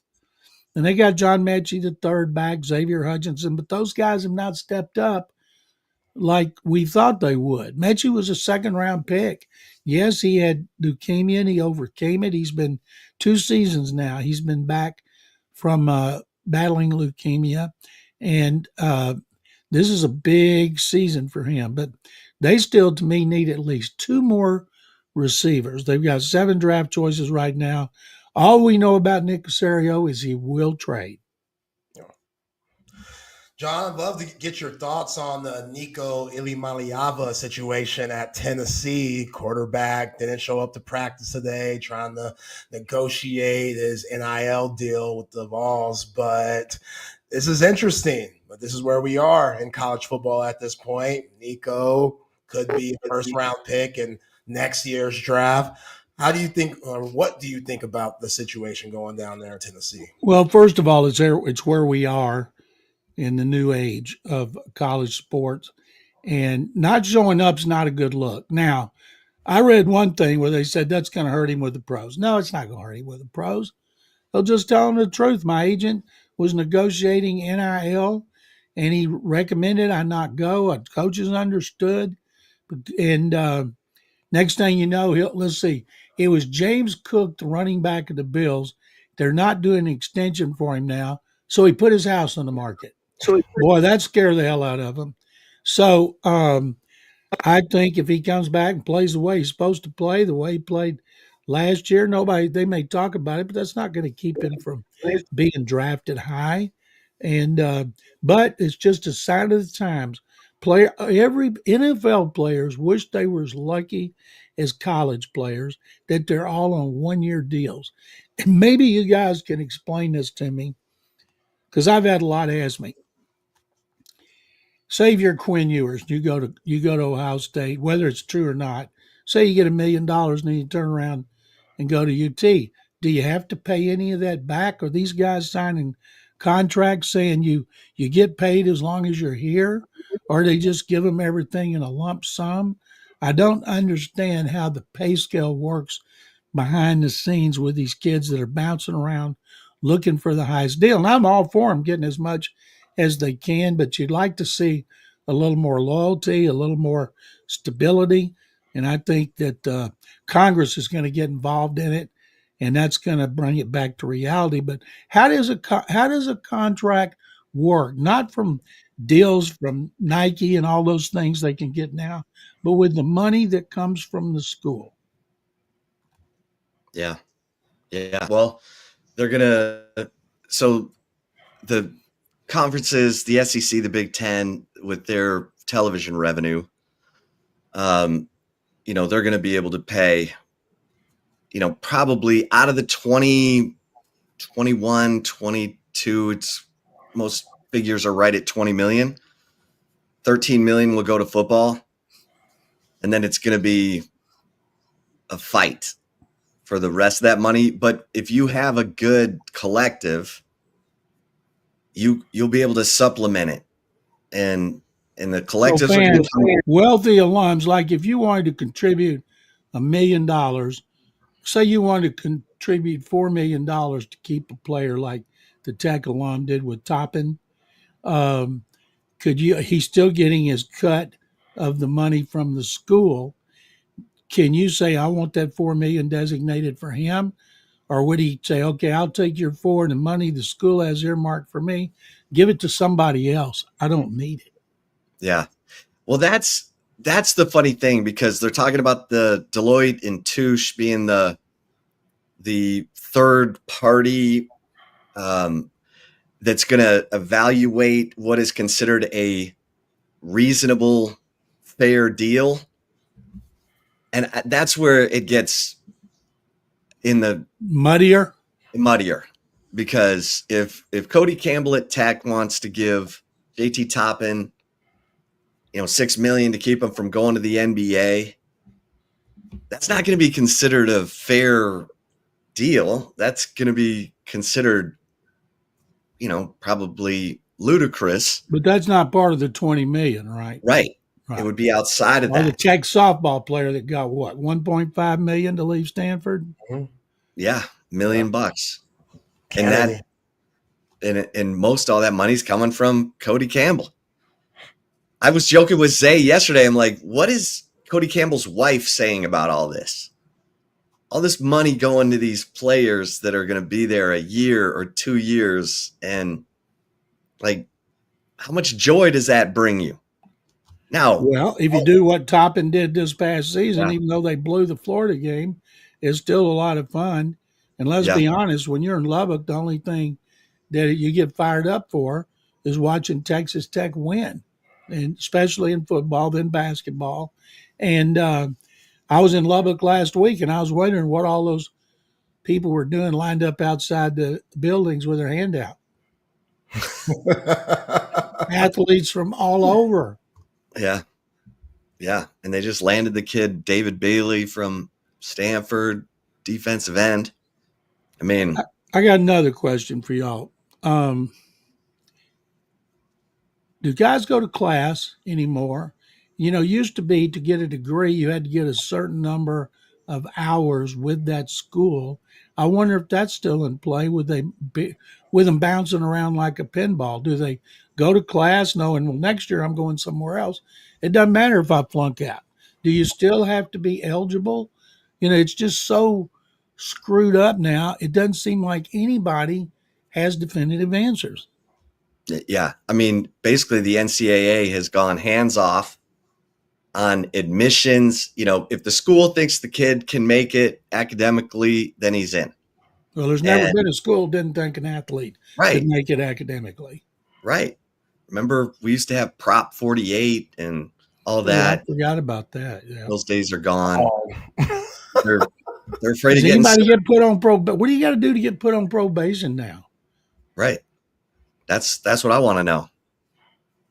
That's what I want to know. SMU ought to sue the NCAA for all the money it lost, back pay from the death penalty. That's I right. saw somebody the other day sued because of money he didn't get 15 years ago. And the fact is, he probably has got all kind of money under the table. And then I saw something that said there's going to be an allotment of money distributed to players in the past that missed out. Despite all of our complaints, the games are still great. Yeah. Yeah. I hope it stays that way. College football's always had weird, quirky. I mean, sports writers used to name the national champion, John. That's back when they were best. We always got the smartest, the coaches, and the AP. Because AP was always the best. Now I see Arch is already odds-on favorite to be the first overall pick next year. I believe, just because of what Peyton did and Eli did, I bet he stays there 2 years. I saw he's already making millions and millions, and family's got so much money. And if he's obviously having a good time there, or he wouldn't have waited 2 years on the bench. So I don't know, but I'm predicting he'll be there 2 years. What do y'all think? I agree. Same. Yeah. His younger brother is a freshman at Texas, Hyde Manning. Boy, he's sure not getting much run, is he? That's the first time I've heard that. Yeah. Is Hyde hiding? No. He's funny. Boy. Yeah, he's in a fraternity. He's having the time of his life. He's like, is he a player? He played in high school, but he's like 6'1", 200 pounds, and played center. He's like Cooper. He got left out of the size. But he's having a good time. We had him on the show. He's hilarious. Is he like, Cooper's hilarious. Yeah. Cooper's by far the funniest person in the family. He's like Cooper. Yeah. And I also wondered about, now that you tell me about that, he makes a reservation. Manning, I need a reservation for Ford for Manning at 7. Or, yes, I know it's sold out, but my name's Manning. I bet you he can get in anywhere, anytime, anything. Probably if he doesn't have a girlfriend. The girls go, oh, that's Manning over there. That's Arch. His name's Manning. Oh, yeah. No, he said mostly what they talk about is girls. Well, what does anybody talk about in college? Why do they go to college? That's what it's They for. want to get girls. They want to get in pro sports. And, oh, yeah, if they get grades and a degree, that would help too. Yeah. So I love it because it's still great football, great basketball. I like watching women's softball now and baseball as well. And it's a great time for the families. And Baylor, Robert Wright, they're really good freshmen that went to BYU for only like $4 million. I heard his family was driving that. There, I bet you that right now, at some point, we're going to have NIL for high school players. Yeah, they tried to get a bill through the legislature in Texas last session, and it died. But it's probably just a matter of time. Yeah. I mean, big reason why Quinn Ewers went to Columbus. And a lot of those politicians, the one contributing to the NIL money. Yeah. Well, John, with the draft coming up in a couple weeks, what do you think are the big stories heading into the draft? We all know Cam Ward's going number one. Everything's number two with the Browns. Now that the Browns have signed Joe Flacco to go with Kenny Pickett, they don't need to draft Shedeur Sanders there. He's not going to be the third quarterback. So that tells me he won't go there. The key is, will the Giants take him? Or does he fall to the Saints? Do the Steelers trade up to get him? He's the most polarizing figure. I think it's terrible that people are trying to tear him down. NFL teams don't pay attention to that. They know how they've got a guy scouted. It's just the fans, the media. You know, we're the ones doing all the talking, and he's on doing all the interviews and handling himself very, very well. I hope he does great.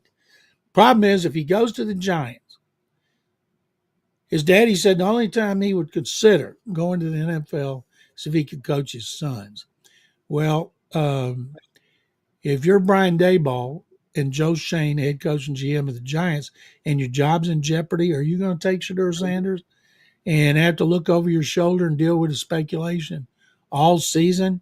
But on the other hand, if you stand pat, you're going to lose, and you're going to lose bad. I was thinking if Arch next year is trying to make a decision, say Cleveland's in this position again. Now, do I want to go to Cleveland and play on the banks of Lake Erie where the wind blows constantly? And I'm thinking, no, I'll go back to school. And then hope that Cleveland is, or the Giants, is not number one the following year. But the draft starts, I thought, with the Browns. Now it's just whether they're going to take Travis Hunter or Abdul Carter. John, who would be your early pick for the Super Bowl this upcoming season? I pick Baltimore most years. I'm not picking Cincinnati, say, because they still don't have a defense, got a lot of offense, and they're a fun team. The Chiefs, after as bad as they looked, getting beat up physically by the Eagles, I'm not going to pick the Chiefs. If I'm looking at the division, nobody from the AFC South. There's no Super Bowl contender there. I think in AFC North, Baltimore and Cincinnati are the primary contenders, with Baltimore being legitimate. In the AFC East, of course, Buffalo. I may switch to Buffalo since Baltimore keeps coming close. And I get fired up, I can say, boy, I picked the Super Bowl winner, and then lose. If I saw this the other day, which quarterback is under more pressure, Lamar Jackson or Josh Allen? And I say, well, Lamar Jackson is, because he's, three-time MVP, and he's been close, where Josh Allen has just come up the last 2 or 3 years. Those two obviously have the most pressure on them, but I would say Jackson. But this time I'm sticking with the Ravens, and maybe the third time is the charm. I'm not taking Philadelphia. They won't even win their division. There's been no repeat champion in 21 years. That'll be Washington. I can't say Dallas with a straight face. And, of course, not the Giants. You know, Detroit, I want Detroit in there so bad. And so I think it's going to be the Ravens, and I think it's going to be the Lions. And I would be happy with either one of those teams winning the Super Bowl. Who doesn't love Dan Campbell? And I think John Harbaugh is such a class act too. So I'm picking the Lions and the Ravens. I love it. I love that pick. Figured you like that. John, is the tush push going to be part of the NFL in 25? They're not going to say we're outlawing the tush push. Now, the problem is Roger Goodell doesn't like it. And usually he does, he twists some arms and gets what he wants. That's why they tabled it at the league meetings. They didn't want it voted down. And I think that's terrible. I think it's just ridiculous. You can't stop something, so you want it legislated out, claiming that it causes injuries. Where's the statistical evidence? How many times have we seen a card out pulling some guy from the bottom of the pile because he's smothered? We haven't seen that. Where's the evidence? The Packers were whining because he said injuries. If they cared about injuries, they wouldn't have gone to 17 and go to 18 games. They don't care about injuries. And the fact is they care that they can't stop it. As somebody said, as if this were the early 60s and Johnny Unitas was throwing the ball all over the field and defenses were helpless for the Colts and he was winning 2 championships, they would try to outlaw throwing the ball down the field. Unbelievable. So I think they'll go back to the rule you can't propel a guy forward. Okay. And it's ridiculous. Zay, you got one more? Yeah, I got one more, John. A team that didn't make the playoffs this past year, which team's more likely to for you, John? Let's see. Don't think the Raiders can make that big a jump in 1 year. Cincinnati, if it can get over what's become a perennially bad start, and Joe Burrow is a big part of it, and then they rally and they play great. But I'm going to say no, Cincinnati. Cincinnati. Yeah, with no defense, John? I think 38, 35 people be so fired up to see that. They'd be blown away. Don't see Pittsburgh. Did Pittsburgh make the playoffs? Yeah. Okay. I wouldn't pick them anyway because I don't think Aaron Rodgers is going to do squat for them. A lot of people are fired up about the Bears. I'm not picking the Bears to make the playoffs. And but I can't imagine there's a better team and I think Cincinnati will keep Trey Hendrickson, and I think they'll devote most of their draft to defense. And I'm stunned they fired Lou Anarumo, who's a really good defensive coordinator. But somebody had to go. Somebody had to pay for that hanging, and it was him. And so I'm saying the Bengals. How you feeling about the Astros?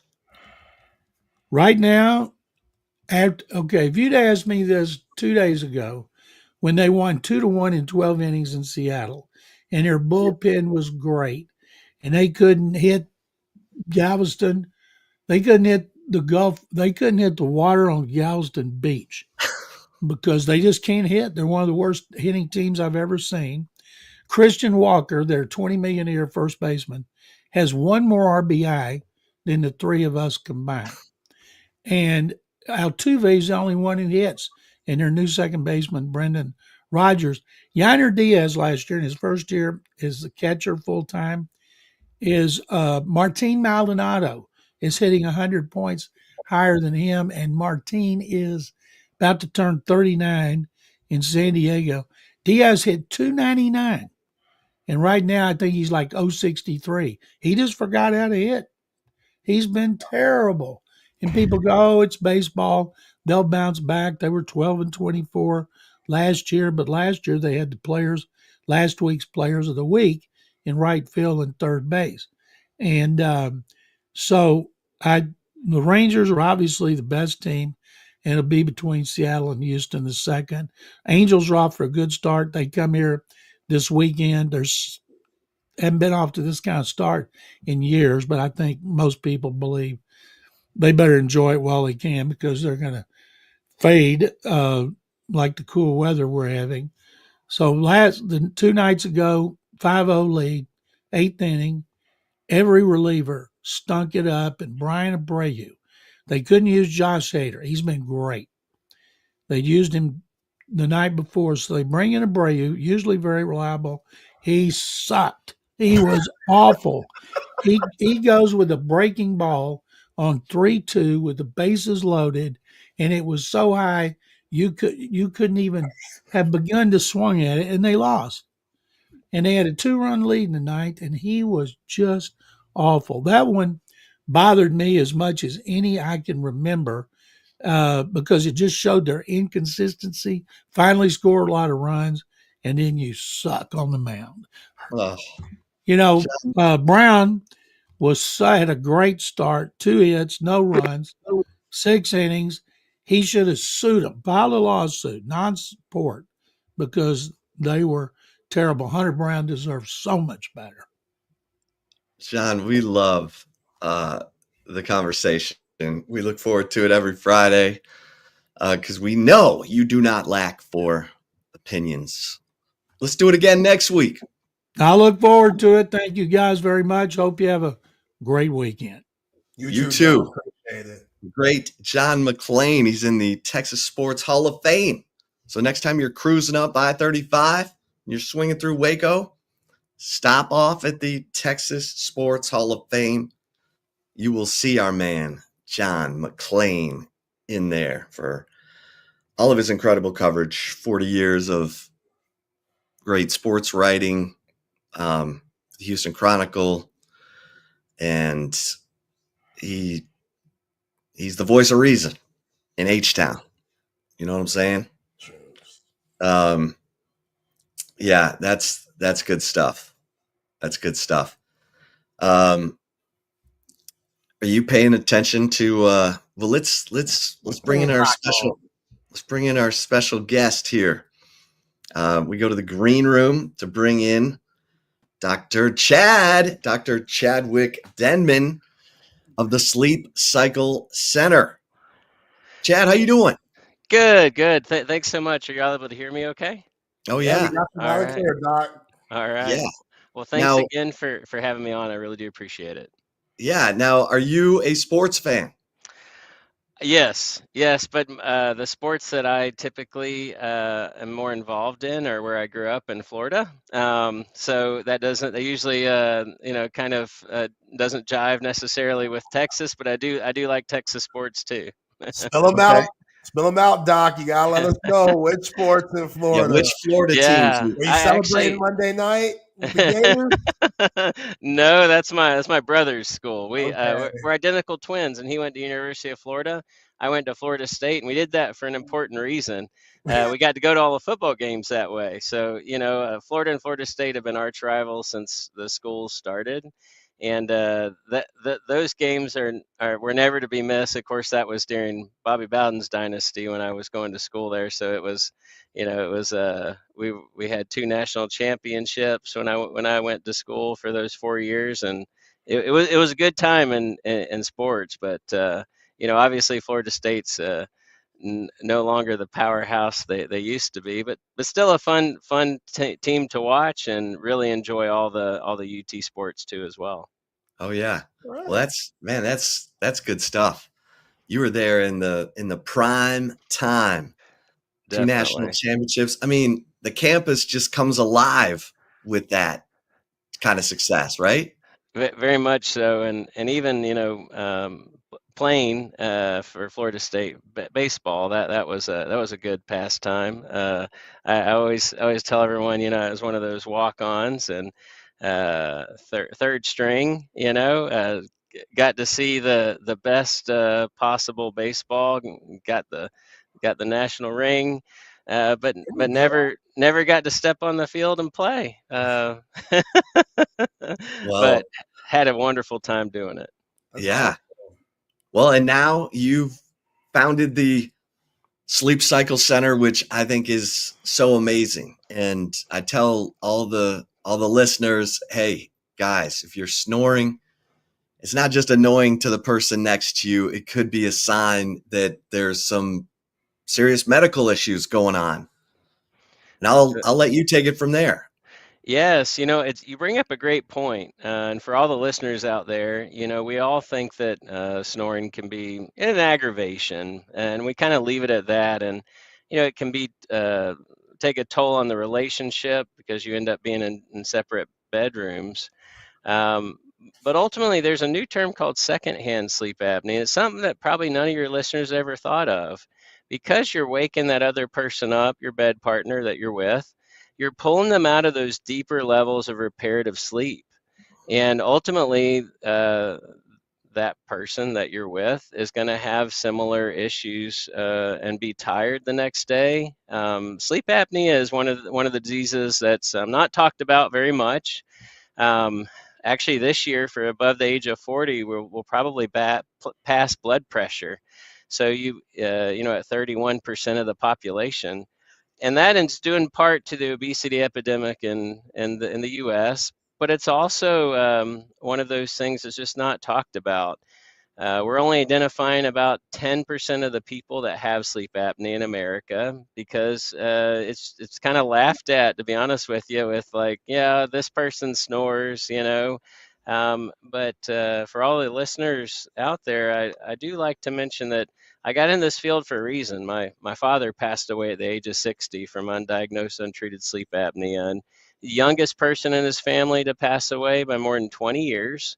And I didn't know I had this disease until he passed away. So it's really important to be screened. There's a screener that's on our website called the Stop Bang. It's 8 questions. I think everyone out there probably has time to take an 8-question survey. It's over 90% accurate of identifying who has sleep apnea and who doesn't, even without it being tested. So please go to our website. It's sleepcyclecenters.com. Take the screener and see if you might have this disease. If you snore or been told you snore, I recommend a sleep study just to rule it out. Though it affects every single body's system, so high blood pressure, cholesterol, diabetes. Majority of the people that have it also are on a lot of different medications. So as a public service announcement for everyone that's listening here, please take the time to pass the word on to your loved ones, because if it doesn't affect you, it might be your mom, dad, or best friend. Yeah. Well, and I tell everyone your technology in assessing what's going on with whether it's sleep apnea, it's going to get diagnosed. That's why it's so critical for guys, especially over 40. But I mean, that's probably, if you're snoring, you need to get in to the Sleep Cycle Center, get tested. And of course, if they mention they heard about you on Texas Sports Unfiltered, $100 off the sleep study. Yes, sir. Which is critical. But talk to them about treatment options, because I know on your website you talk about oral appliances, not just CPAP. Yes. So you bring up a great point. Most of the time in this field, the way it's taken care of is your primary care doctor would send you to a specialist. The specialist would meet with you virtually or in person. They'd order a sleep study. You would take the sleep study, and then you'd get a prescription written out for a CPAP, and it would come in the mail, and you'd read a book and put it on. And I think that's why we're at least the normal trajectory that patients go through. I think that's why we're only seeing about 50% of the people still wearing their CPAP a year later. But the most important thing to really consider is if your airway's not open, a CPAP's not going to work. And so we start out differently. We start out with a CT that checks your entire airway from top to bottom. We measure everything and we educate you on your airway. And that way we know once the sleep study comes back, we combine the CT and the sleep study together, and we'll be able to tell then what your best treatment options are. We go over them with you, and then ultimately the patient chooses treatment, because we found that we're a lot more successful if you choose the treatment you want to start with. Awesome. It doesn't have to be a CPAP. We also do oral devices. We also regrow nasal floors through a process called epigenetics. So we're the most cutting edge, office that provides all the different treatment modalities, even Inspire, in town. And so we'd love the opportunity to meet you and hopefully to pick the most conservative, comfortable, possible solution to your problem. Yeah. Well, talk about some of those solutions a little bit, Doc, because there's different types of sleep apnea out there. Can you talk about that a little bit, Yes. like how to, operate whoever has which and how to go about treating it? Yeah, so there's different levels that we basically have buckets of patients. From a sleep study, you might come back as mild or moderate or severe. Most of the patients that walk in the door are usually mild or moderate, and that's because they're starting to notice a few things. They're starting to say, "Hey, I'm reaching this wall right after lunch, where if I don't get a nap or have some caffeine, I'm not able to stay awake." Or they start having acid reflux, or they're getting up to pee in the middle of the night.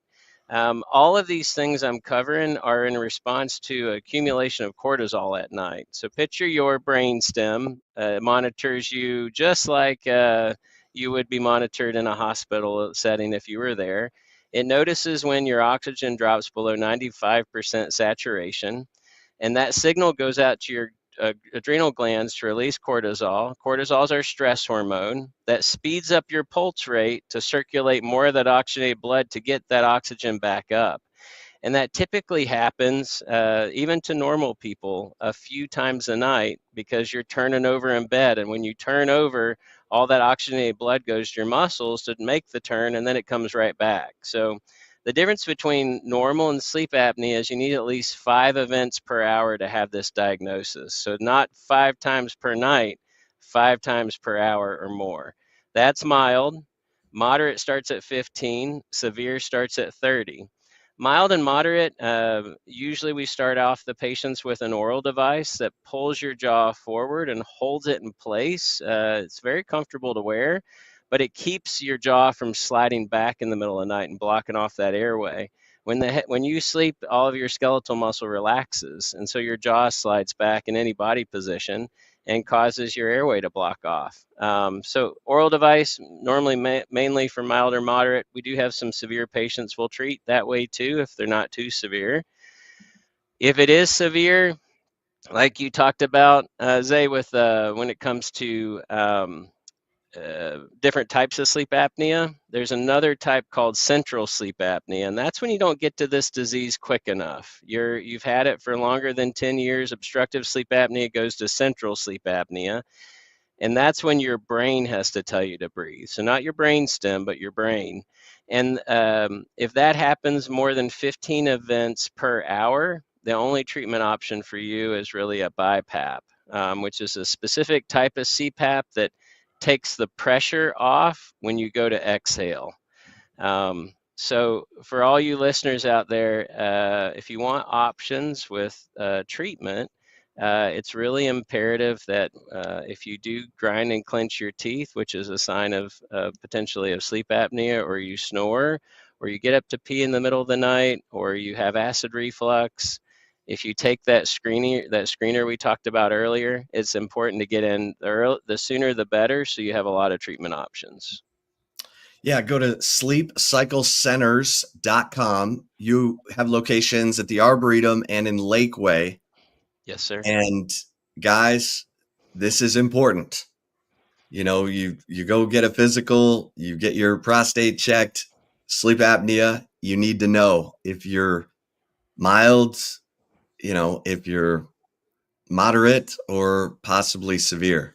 And I'm sorry about, I didn't know that about your father, Dr. Denman. And that's really powerful. You're passionate about what you do. And this is not just a job for you. It's a passion. It is, and I want everyone to know that I am a patient too. CPAP didn't work for me. I felt like I was, suffocating versus breathing like it's supposed to work that way, which is A lot of patients say that to me, and that's because their airway is not open enough for the CPAP to work. So, a good portion of what we're talking about too, if you need help with your weight, we have a weight loss coach.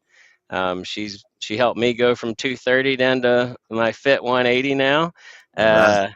And she's helped a lot of our patients lose over 100 pounds. So please don't, if you've tried everything else weight loss wise and you need that extra push, she does a really good job at helping people get down to their target weight, which really helps lessen the severity of this disease. Well, man, Doc, that sounds like you're playing weight back at the Florida State days. That's what I'm talking about. Good for you. Thank you very much. well, Dr. Denman, we really appreciate you coming on with us, and hopefully all the guys listening are headed to sleepcyclecenters.com to take the the questionnaire, and Sure, absolutely. and then hopefully they'll be coming in, mentioning Texas Sports Unfiltered, getting the sleep study, because that's an important step in this process.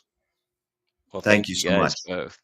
You bet. And y'all have a great weekend coming up. Hopefully you got big plans. Well, Appreciate it, Doc. You too. yeah. Thanks so much. And we'll stay in touch. Thank you. All right. There he is, Dr. Chad Denman, sleepcyclecenters.com. And there's a little questionnaire there. It's a good place to start. And listen, I was diagnosed with sleep apnea before I, got involved with sleepcyclecenters.com. And what he's saying is those are the best treatment options available for those who have sleep apnea or snore or wake themselves up from snoring.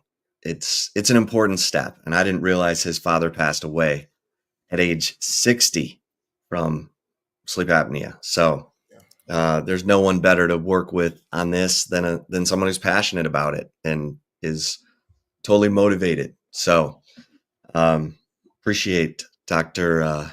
Chad, they call him. Appreciate Dr. Chad coming on with us.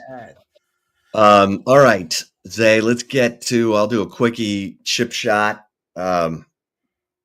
Texas baseball, 5:30 today at Kentucky. Texas, number 2 in the country, trying to keep their SEC series win streak alive.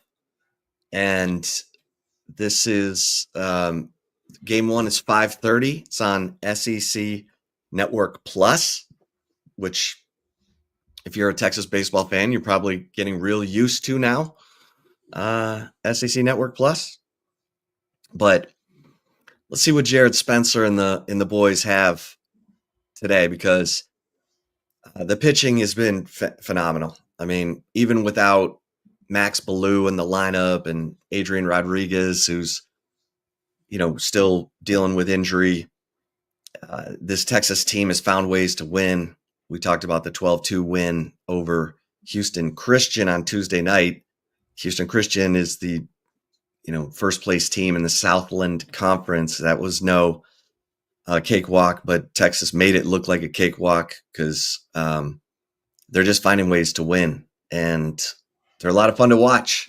So let's see what the boys have in store for Kentucky. This is one of those series, Zay, that you can't relax. No, this is a trap series. It's a trap series. They're going to come home. They're going to play Auburn at home next weekend, and the fans will keep them in it and all that. But this is that series that, let's see how focused they are. Let's see how locked in they are, because this is a series that you could say, you know what, I'll let the other fellas handle it this weekend. I'm just going to go out there and, do my thing. But that's not the way this team has performed all year. So let's see what they've got. Yeah, this team, man, they're really showing their depth this time of the year. when you saw the Big 12 Player of the Year go out, a lot of teams don't recover from those things where it doesn't flow as smooth without a player the caliber of Max Ballou. And Adrian Rodriguez was playing good ball, but now he's out. So who's going to step up? Guys like Jaquay Stewart have stepped up. I thought Easton Winfield had a solid game Tuesday night against Houston Christian. That should do a ton for his confidence. Tommy Farmer, and then those other guys that have already been doing really well, they're taking their game to another notch. Like Ethan Mendoza, he was on a little bit of just struggling at times. And now 5 RBI game Tuesday night. So I expect him to have a big weekend. Will Gasparino has been terrific. Jalen Flores is starting to hit well. So, you just go through the whole roster right now that's getting a lot of bump for this team. Casey Borba has become reliable playing that hot corner and also with his bat too. Like a lot of these guys are really stepping up. And I think, Kimball Schuessler doesn't get enough credit for the work that he's done at first base for this squad. Like everybody, it's by committee. You know what I'm saying? And that's very promising for a team that has Omaha aspirations. So again, trap series playing against the Wildcats. They're on the lower side of the standings in the SEC, but they don't care. They would love to upset Texas and win the series this weekend to shake it up a little bit. And I'm sure Jim Schlossnagle has let his squad know, hey, stay locked in, stay focused. This is just a part of the grind. So I know you want to pat yourself on the back right now. Rylan Galvan, his leadership's going to come into play, but stay focused. Yeah. And Will Gasparino, baby. I know he was 0 for 3 on Tuesday, but he's been a monster here lately. So we'll see what he's got. All right, let's get to the right call. Let's get it. Before that, though, shout out to our terrific sponsors like Leaf Landscape Supply. It is the weekend. That means you got a little bit more time on your hands. Go check out one of 2 amazing locations at Leaf Landscape Supply. Monterey Oaks and 290 if you're down south. Off Pond Springs Road, right up the road from my crib. If you're up north, Leaf Landscape Supply provides you with a full-service wholesale and retail plant nursery and landscape supplier. And you get Trinity house plants, collection of specialty plants, collection of rare plants. They're your one-stop shop for everything you need when it comes to large quantities of supplies to fulfill any landscaping job. And remember, check out their website, leaflandscapesupply.com, so you can see what they have to offer before you go in. But when you check out, let them know the crew at Texas Sports Unfiltered put you on, and you get 10% off. 10% off if you mention your boy Zay Collier and the crew at TSU at Leaf Landscape Supply and Covert Bee Cave. Covert Automotive Dealership. They've been doing it in the greater Austin area for over 100 years. Stop taking your car to the shop. That is no good. You're tired of seeing that check engine light come on. It's a hassle. The hood's smoking all the time. You feel like you're in a danger mobile. Don't do that. Go to Covert Bee Cave. Get hooked up, new, pre-owned. It doesn't matter. Daniel hooked us up, Marcus, Jerome, the rest of the crew.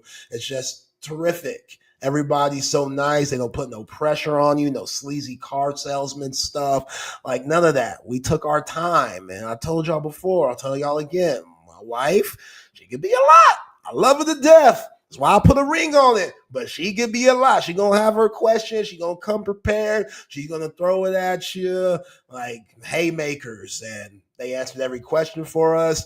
I just sat back in my chair and chilled. And a day later, we went home with our Buick Encore GT that we absolutely love. So you can be like us too. Go to covertbcave.com and see all the latest specials and inventory. Nobody beats a Covert deal. Not now, not ever. All right, Chip. So a couple of things for the right call today. The NBA season is winding down. You don't know, but now you know. The playing games, that situation is getting taken care of slowly. But in the West, Yo, man, from the 3rd seed, which that's where the Lakers are, to the 8th seed, still up for grabs in a way. Like the Lakers, they can't do worse than a 5 seed. Everyone else, Nuggets, Clippers, Warriors, Grizzlies, Timberwolves.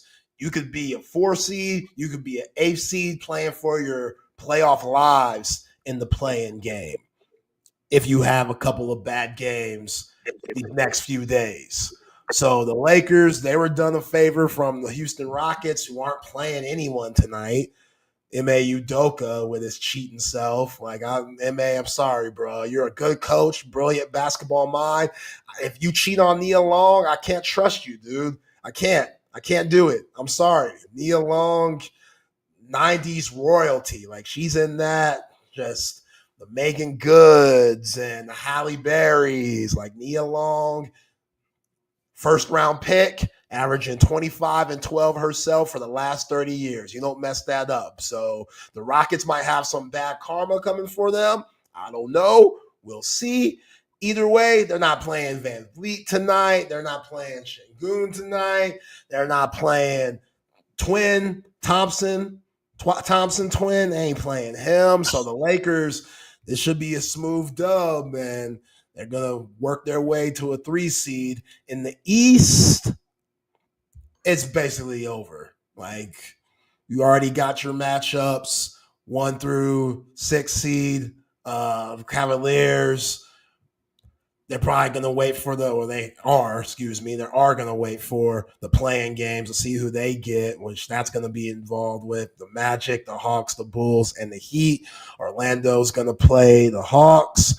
Actually, depending on what happens, the Hawks and the Bulls could flip-flop from the 8th and the 9th spot. So 9th and 10th seed, they play each other. Whoever wins in that 1-game series, you get to move on to play the winner of, or the loser of, the 7th and the 8th seed to see who gets that 8th spot, which makes for good TV. But I don't know, man. This playoff seems a lot more up for grabs than usual. You know, it's the Celtics. You would think that with them repeating, or them trying to repeat, they have the best shot, but they dealt with injuries here. I mean, yeah, but Jaylen Brown, I don't know if he's fully healthy. Like, you got to worry about that. You know, they're the favorites. Absolutely. But Cleveland ain't going to be no easy out. Like, Cleveland's been playing their ass off all year. And Darius Garland, Donovan Mitchell, Mobley, Texas finest, Jared Allen, ATX finest, Jared Allen, St. Stephen's High School, they're going to be a tough out. So the Celtics might think that, we just come in and put our cape on and get back in the playoff mode. All right, be careful, because you don't have the home court advantage.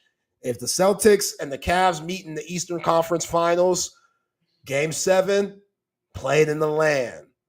Cleveland, this is for you. Yeah, that place is going to be rocking. So be careful, Boston. And on the West side, the Thunder, do we really trust them? I don't know. This Alexander, the regular season game and the playoff game, 2 completely different games. It's ref different. The intensity's different. All that weak-ass Shai Gilgeous-Alexander flopping and foul baiting stuff, you're not going to see that in the playoffs. That's just not how it goes. You calling OKC soft? I'm not calling them soft. I'm just saying how they've played this year, they're going to have to change some things, especially SGA. We saw it last year when they played against Dallas. SGA tried to do all that foul baiting stuff, and the rest of the team, they couldn't get on that playoff level. J-Dub, Jalen Williams, who's a terrific player, first-year All-Star this season, came out of Santa Clara, the best player out of Santa Clara since Patrick's favorite player, Steve Nash. And he folded last year in the playoffs, completely folded. He can't do that this year. They're going to need him. They're going to need Chet. They're going to need all those guys. They got rid of Giddey. They're like, all right, we don't need you, Josh Giddey. And they got better. They brought in Caruso, the Aggie, who I think is one of the more underrated players in the league for this moment, that has championship DNA, playing for that bubble Lakers team. They're a good squad, but a lot of people aren't taking them serious because of the style that they play and how it might not be adjusted in the playoffs. They might not be playoff ready, and they're still so young. Those OKC. Well, let me tell you who's not folding, and that's my man Patrick Davis, Matt Galatzan in I love it. the open gym, and PD's he's leading the Masters pool. I am leading the Masters pool. That's true. The guy who clearly knows so much about golf spends all my time following it. Way to go. And I'm getting crushed in the Masters pool. My girlfriend is in the Masters pool and she's beating me. Yeah, no, I didn't do anything in the tournament bracket. You know, the sport I watch constantly, nothing. But now golf, I can dominate. That's how it goes. Zay, you got to remember, you know what Oklahoma City got this year? A white guy with a headband. Alex Cruz, dangerous. You know why the Celtics won? They got a black guy named White with a headband, close enough. And that is what got them over the hump last year. So you got to get a white guy with a headband if you really want to compete. I'm with it. I love it. Hey, y'all have a great weekend. Thank you. We'll be back Monday. Always good to see Chip and Zay there joining us as we get into Open Gym. If we get Chip, we'll pull him out there. We can do that. All right. Well, you're ready to go here into Open Gym. Myself, Patrick Davis, alongside Matt Galatzan from Texas Longhorns on SI. We've got a lot to get into today, Matt. It's going to be a good show. We're getting ready for the weekend as well. I hope you have a lot of good things planned for the weekend, but I do want to start off with a question for everybody on our chat, on our text line. I want to set some things up if y'all want to join in the conversation today. That our man Ghost at 40 Acres Vibes posted something like this today, and I always like to ask this question around the Masters because the Masters he posted bucket list places to go or bucket list sports items to do. But I think that this is one of these sports meccas is at the Masters. And so I like to ask everybody, what is the place that you would like to go the most in sports mecca? Is it seeing a game at Lambeau, or is it going to the Masters? Is it going to what place would you like to go see at its finest? Maybe it's just me, Madison Square Garden, seeing the Knicks game there. What do you want to see? Where is your mecca? I'd love to see that. And by the way, it's also National Pets Day. So if y'all want to text us any pets, the text line's 512-222-9328, and maybe we'll try and show them at the end of the show if I can make that technology join together and work. I'll see if I can do it. But it's National Pets Day, and who doesn't like looking at pictures of pets? We all do. So if you want to text those in, go for that as well. Maybe my dog, who's constantly making noise in the background of this show, will finally make his star-studded appearance. There you go. For National Pets Day. But yeah, if you'd like to join the conversation, let us know. Where is the place that what sports mecca would you like to visit the most? Matt, do you have anywhere that you would love to visit? Yeah, I know you've been to Augusta. I know you've been there. So is there another place, or is that still just the number one? Well, I mean, I that'd be cheating if I use that, since I've got to go there a couple years ago. It was that until 2023. Now I'd have to say my next one is the Open Championship in Scotland, England, wherever they end up holding it this year. I can't remember where it is this year, but it's always right on my birthday. I've never been across the pond, so it's kind of a match made in heaven there. I'd also love, my other one is I would love to go to a soccer game in Manchester and see Manchester City versus Manchester United. I think that would be an elite environment. Does that seem a little dangerous that you may get into some brawls with the hooligans over there? I mean, I've seen Green Street Hooligans, so that's certainly in my mind. That might be a sports movie watch, because technically it's a sports movie. Technically, it's a sports movie, yeah. But nah, I'd be fine. I'd wear off-color clothes and try to blend in with the walls and stuff. I'd be fine. All right, let's roll into it and let's get into some talk. Today we got lots of stuff happening. Player visiting the 40 acres. We got a new coach for basketball on the 40 acres. Players transferring out on football. Lots of things going around. The Tennessee Nico Iamaleava story is Leava. Sorry, Iamaleava. There we go. Story is Iamaleava. Iamaleava. Yeah, something like that. He may not be at Tennessee much longer. That's what I don't know. He's the first holdout. We'll get into all of those things and a lot of NFL talk as well. But let's start with Texas basketball, as Texas has brought in a new coach today, Kenya Hunter, most recently with Indiana for the last several years, but has been around the basketball world. I believe he's been a D1 coach for the last 22 years. So a lot of experience there for Kenya Hunter. He now joins Sean Miller's staff, rounding out the rest of that staff. He was with Sean Miller at Xavier the first time Sean Miller was at Xavier, and then went off and did some other things. But with Mike Woodson being out at Indiana, he needed to find a new job, and it will be at Texas. This is you know what? I'm all for this hire. He's got a ton of experience. It's again a different viewpoint to be put in. He's worked with Sean Miller before, but I'm all for adding in multiple different viewpoints into the process and not just trying to make this Xavier 2.0. That's not what I think you want to do at Texas. We'll talk about them bringing in another Xavier guy in a minute, but you didn't want to just create Xavier 2.0. So the Uric Malagai signing and hiring is a big get, because you get somebody else in who is, a little bit tied to Chris Beard as well, and that kind of that coaching. But now you're bringing in another coach who has been around a lot of great coaches like Dan Hurley. He's been around Mike Woodson. He's been around Sean Miller before, so he knows that, but he has been around for quite a while. Yeah, I mean, you just look at his resume and it's very impressive. He's been at so many big programs: Indiana, UConn, like you said, Xavier, Nebraska, Georgetown. So he's been at a lot of different places. He's coached with a lot of good coaches. They're still bringing back Chris Ogden, which is interesting. But for the most part, this is an entirely new staff. And you look at some of the players that he's coached as well, and it's pretty impressive. Like Roy Hibbert, Greg Monroe, Otter Porter Jr. at Georgetown, Trace Jackson Davis, and some other guys that he's helped develop there. They helped develop there at Indiana. So, it's a really good hire. It's one that's going to fill out the staff quite nicely. I like it. I like bringing in different viewpoints and different, different skill sets for the coaching staff. And I think it's going to be a good fit. Yeah, no, I'm all about this one. You need to bring in one more guy was probably a good idea. He's also worked with several bigs.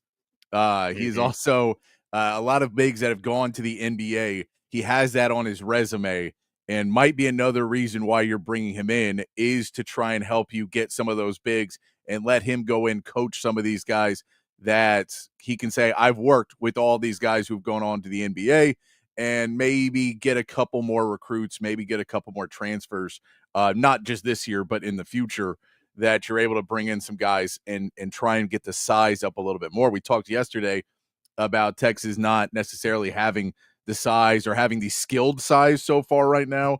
I actually went back and was watching some more John Clark stuff today, just to try and get a better idea. So trying to watch some more film of him, just a better idea of how ready he may be. And like, he's got the skills, but I don't know if he's going to be able to go to the speed of college basketball, because he plays a little bit slower. So that's one of those, is he playing that slow because it's his own speed and he can continue to do that? That's really, really hard to do as a freshman.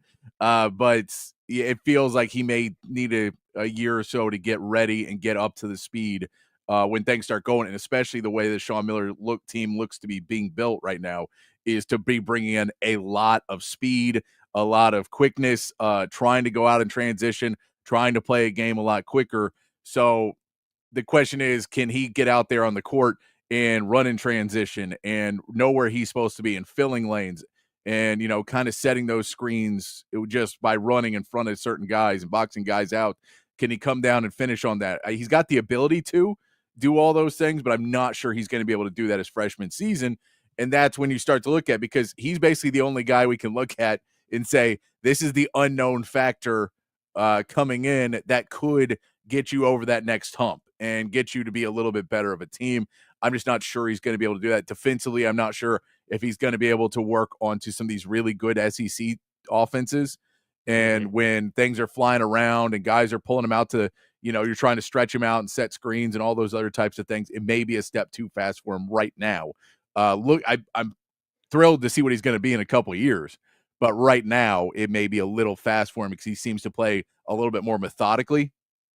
And every level you step up in any sport, that methodically has to go up unless you're Kyle Anderson. Then Kyle Anderson can still play some. But other than him, everybody else has to kind of pick it up and move a little bit faster. Yeah, I mean, there's certain examples of players who can play at their own speed and be successful, and that list is very short, and it starts with guys like Luka Doncic, and then superstars of the NBA who can kind of do whatever they want, and then guys like Kyle Anderson and that kind of thing.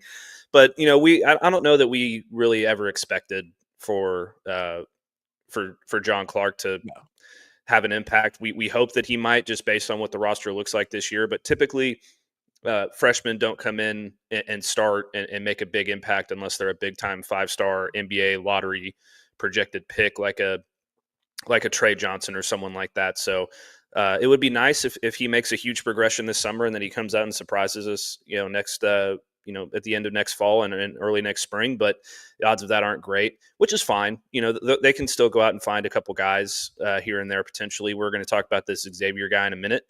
But you have high hopes for him, like you said, but it's probably not till 2027 or 2028. Yeah, and then that is Lassina Traore is the guy from Xavier. Never played for Xavier. He transferred in from Long Beach State to play there last year. Has a pretty bad knee injury that happens in practice, so never plays a game for Xavier. But then re-enters the portal. He's of course was recruited already by Sean Miller once. See if he gets recruited by him once again. But back at Long Beach State, he was able to go 11.9 points per game, 10.3 rebounds per game in about 30 minutes. He did roughly those stats for 2 years. That's his last season he played there. But he did the same numbers a year before as well. A really good rebounder, 6'10", 245, has a big frame, can do a lot of things. And I'll read you the quote, but I think there's something in it that the stuff I've watched that really kind of sits it. If I can find where I have him. Maybe I don't have this pulled up real quick, but basically the quote from Sean Miller talking about him was, he was like, this guy should have been our best rebounder. He was our best rim protector and everything. But what he said that was most important to me was a tone setter. And when you have a guy who's 6'10", 245 that can move some people around and can set that when people are trying to go inside and he can just go straight up and down. I don't know if he's necessarily going to be the rim protector that he's said to be in that. I think he can do it a little bit, but I don't know if he's going to be jumping out of the gym, swatting everything away. But I think he will be able to be a straight up and down body that gives you some solid defense. And if you can get Modest Voikatitis to be able to go and be that rim protector, or somebody else, Nick Cody or John Clark or somebody else, or Vincent or whoever else is the guy to be a rim protector behind him, then you can lead a guy into the rim protection. And so you basically cut off every way he can go except for the way you want him to go.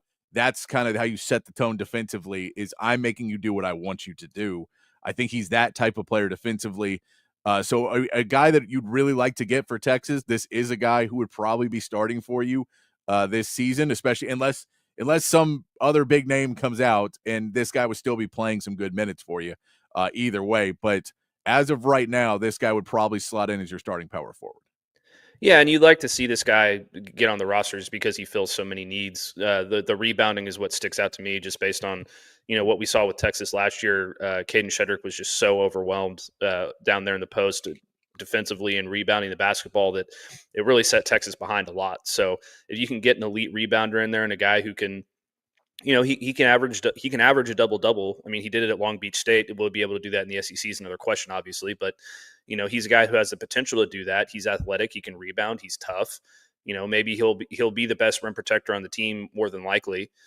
So that's definitely an upgrade. And seeing this guy in the starting lineup would be really good. It would give you, like, if he slots in at the power forward, for example, then I feel like at this point you have to start Voikatitis as well at center.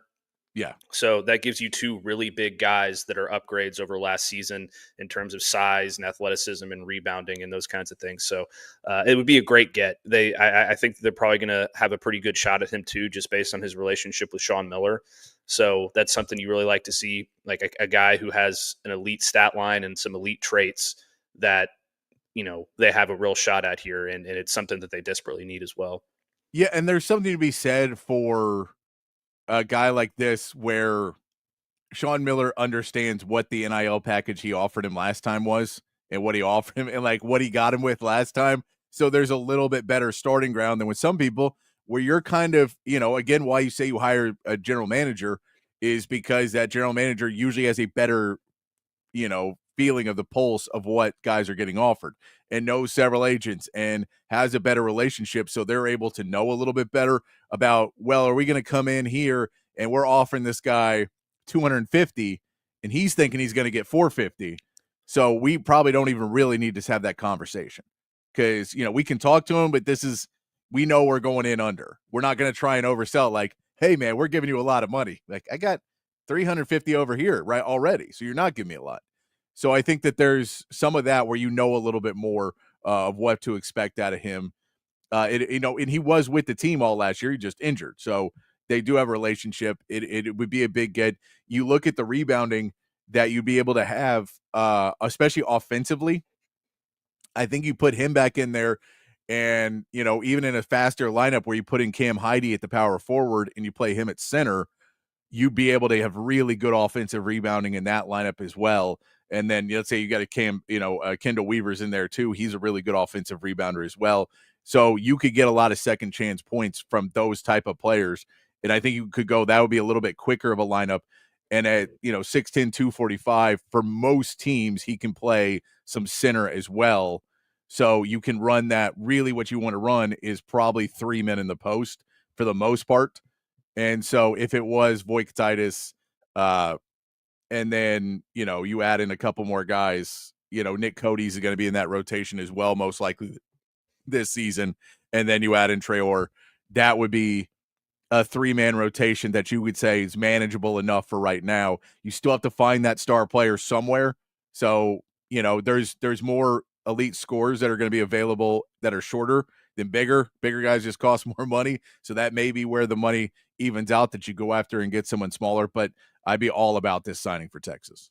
Yeah, and I think that's another thing that really sticks out to me too is the tone setter thing, because if you get him on the roster, you get Heide, you get Kendall Weaver. Like you mentioned the second chance points, but you've also got 3 guys now that will just put their body on the line and be the physically aggressive and tough and hardcore.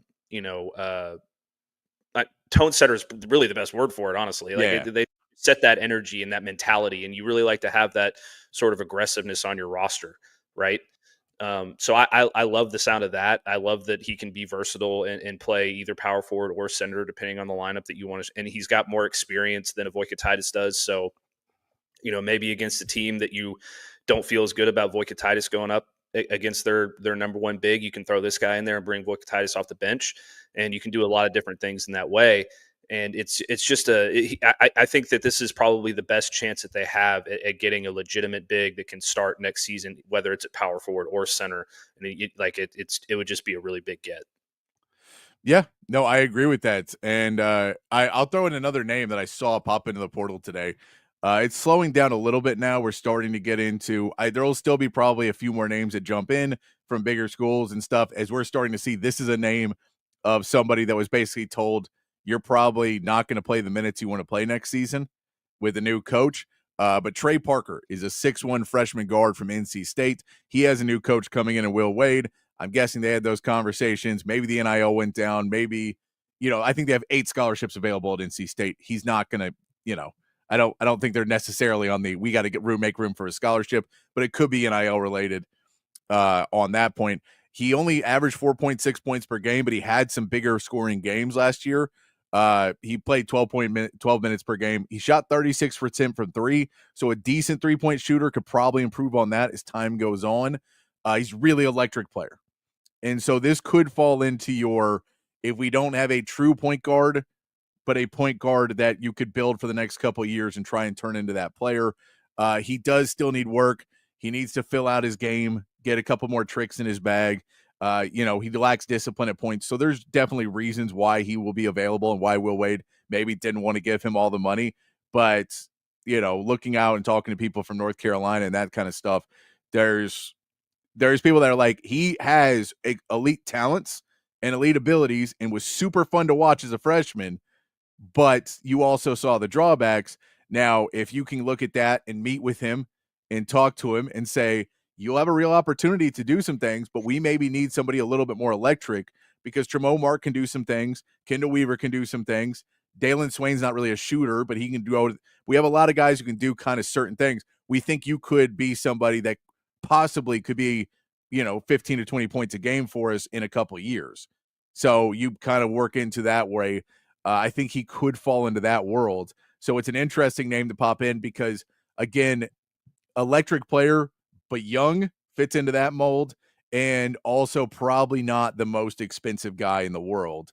So somebody you could reasonably go after. Yeah, and this is why you bring in Sean Miller, right? So that you can find a guy like this who has the tools and the athleticism and the excitement factor about him, but hasn't quite put it all together. But now you put him with a coach who's very experienced in coaching players who have star potential and developing them and getting them to the NBA and making them into a very big impact player in your team. So, I mean, I think that would be a pretty good marriage right there, just because of that alone. Now, how much he would play next year, that goes based on what you do at the point guard position otherwise. If he's your true point guard, then that's fine.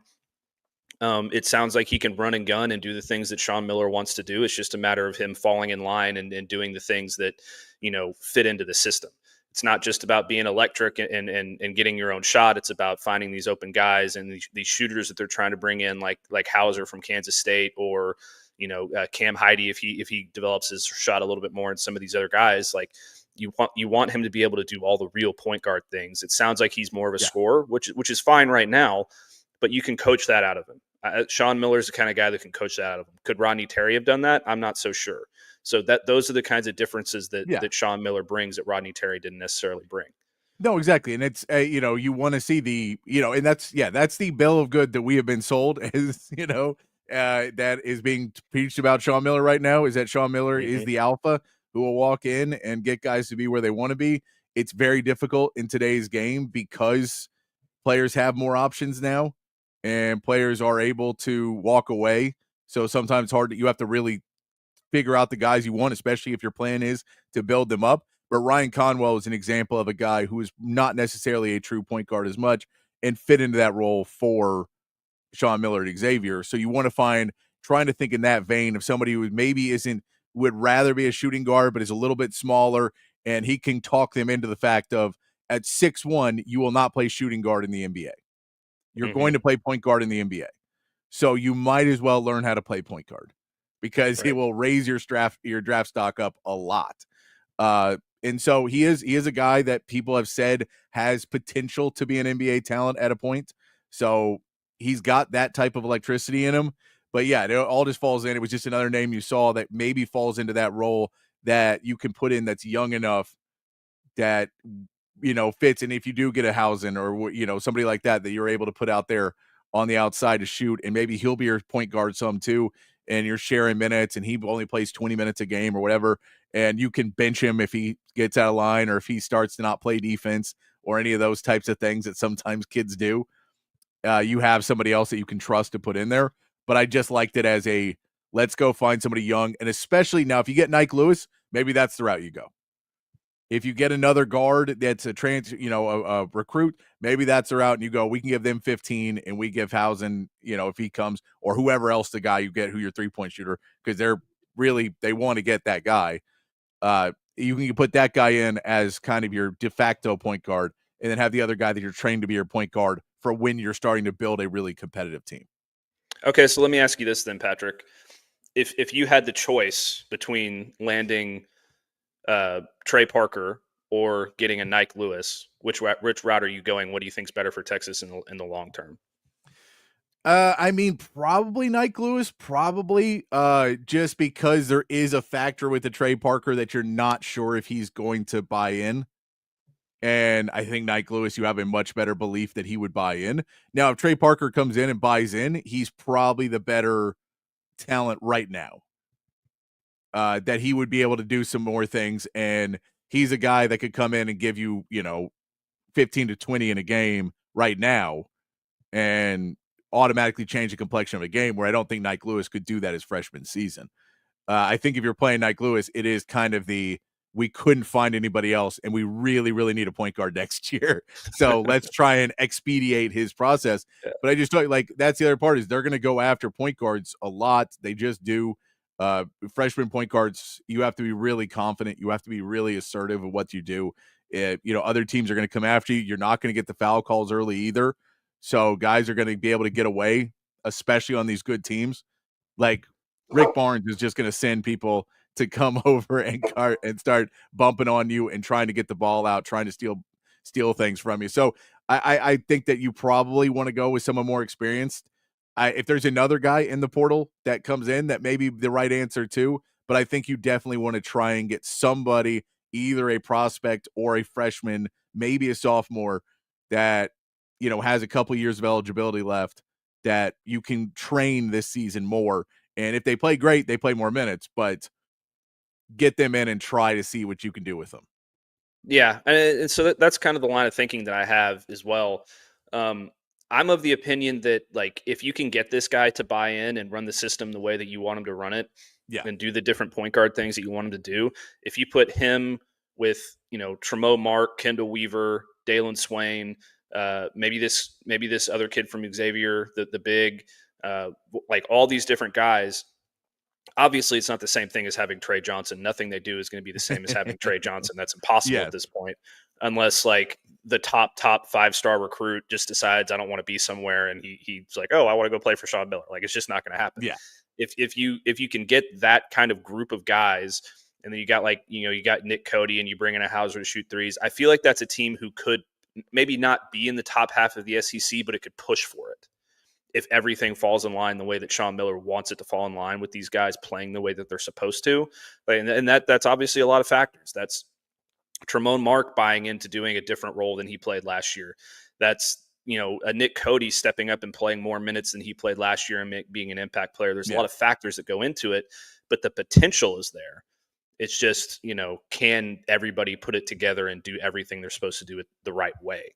So it's certainly an interesting idea and an interesting fit. And I'm at this point in where they are in the transfer portal and everything that they have available, I'm for them taking a risk like this. That's, maybe a little bit more of a risk than a Nike Lewis would be long-term or something like that, just because I would like to see them be exciting and compete next year.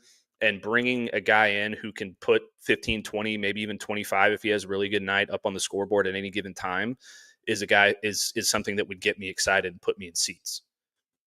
Yeah, no, and I'm all for, and I think you can try to get both too. Nike Lewis not playing this year is a real possibility. And then after this season, you figure it out. And if, Trey Parker wants to transfer out, or if Nike Lewis wants to transfer out, that's how the cards fall these days. So I don't know how much more you can do, but it was just an interesting name. Again, there's no idea if they're, if he's going to reach out to Texas or if Texas is going to reach out to him. But I thought it was an interesting name to pop out in the portal today, because it is somebody that you're always looking for people that the fan bases are actually sad about losing. Mm-hmm. You don't necessarily want to find people that the fan base is like, good riddance. Yeah. And it's a little split on him, because there is always going to be the people who, the minute you say you're leaving, are like, well, he was worthless anyway. And so you kind of have to weed through that too. So there is some people that were like, oh, he couldn't play defense at all. And you're like, could he not? Or did he let some plays get ahead of him? Which every player in college basketball, I think Longhorn Bears alluding at that too. There's plays at every college basketball player, except at Houston and maybe a couple others. Everybody takes plays off on defense now, and it's just disappointing, but it happens. And so are you, how bad are you really? The stuff I saw about him, it wasn't as bad. So an interesting name there. We can also talk about the the name that is now in the transfer portal for the Texas football team. Because I want to ask you a little bit about this Texas football team as well, Matt, about the expectations before the portal, and we'll revisit this after the portal as well. But Freddie Du Bois, the wide receiver, has said that he will be entering the portal. I think it's funny, too, to say you're going in a week early, which really feels like you're like, you know what? I'm done with practice. Just getting beat up every day and doing all these sprints and all this other stuff. You know what? Maybe I'm going to take that off now. If I'm going to hit the portal in a week anyway, I might as well just call it now. The portal opens, I believe, on the 16th, if I'm correct, which is in 5 days. So it is not far off until this transfer portal opens for Texas. But Texas loses another wide receiver. And, man, does that make you believe they're going to go after a wide receiver in this transfer portal. And I know Sark says, you know, you can't pick who's in it, so you don't know. But we weren't hearing his name mentioned at all in any of these conversations about who's there. He clearly saw, 3 or 4 more freshmen passing by. And the writing's on the wall. I get that. But, again, when you're saying a room that's already pretty thin and now someone else is leaving, it feels like it opens the door even more. Yeah, it opens the door a little bit, I think. I don't know that it's this this big loss necessarily. I mean, Freddie Du Bois is a great kid. I covered him a lot at a couple of different events, like Under Armour Dallas and those kinds of other recruiting camps. And he always wanted to be a Longhorn. He was a big time, believer in Sark and all those things. But the fact of the matter is, I just don't think he was ever going to crack the rotation the way it's currently constructed. He got passed by Aaron Butler and Parker Livingstone from his own recruiting class. He's obviously being passed by Jamie French, Khalil Lockett, and Dalen McCutcheon, and then you also have Ryan Wingo and DeAndre Moore. So, that's a very difficult rotation to crack, even if you're a really good player. So, I mean, at the end of the day, like it sucks to see a kid go, but I think that he just wants to be able to play football more than anything else. And exactly. he got a little bit behind last year because he had a season-ending injury before, like he was injured before the season and was never going to play last year regardless. And then they brought in this other elite recruiting class at receivers, which they're always going to do. And he just got passed by once again. So I think he just wants to play football. I'd be surprised if he doesn't surface at a school that's, a little bit smaller scale, like a no disrespect to Baylor, even though I hate Baylor, but like a Baylor or a TCU or an SMU or something in that kind of vein where, he's a good player. He can crack a rotation somewhere and then maybe use that to sort of parlay into another big time gig later down the line. I mean, we know how the transfer portal works these days. I do think that with or without him, they probably were looking to bring a guy in outside anyway. It just depends on who ends up being available. The one position where I feel like there's always going to be guys available is wide receiver. Yes. Just because it's such a competitive position across the country. So there'll be somebody that pops up, and I'll be interested to see what that name is and how they might fit. I don't think that just because, an elite receiver from, some random big school like Michigan or Nebraska or, Auburn or something like that pops into the portal that they're necessarily going to just go ahead and go right after him. He's going to have to fit the kinds of things that they want to see and, have that ability to fit into the circle of trust and all those different kinds of things. So they'll be very selective about it.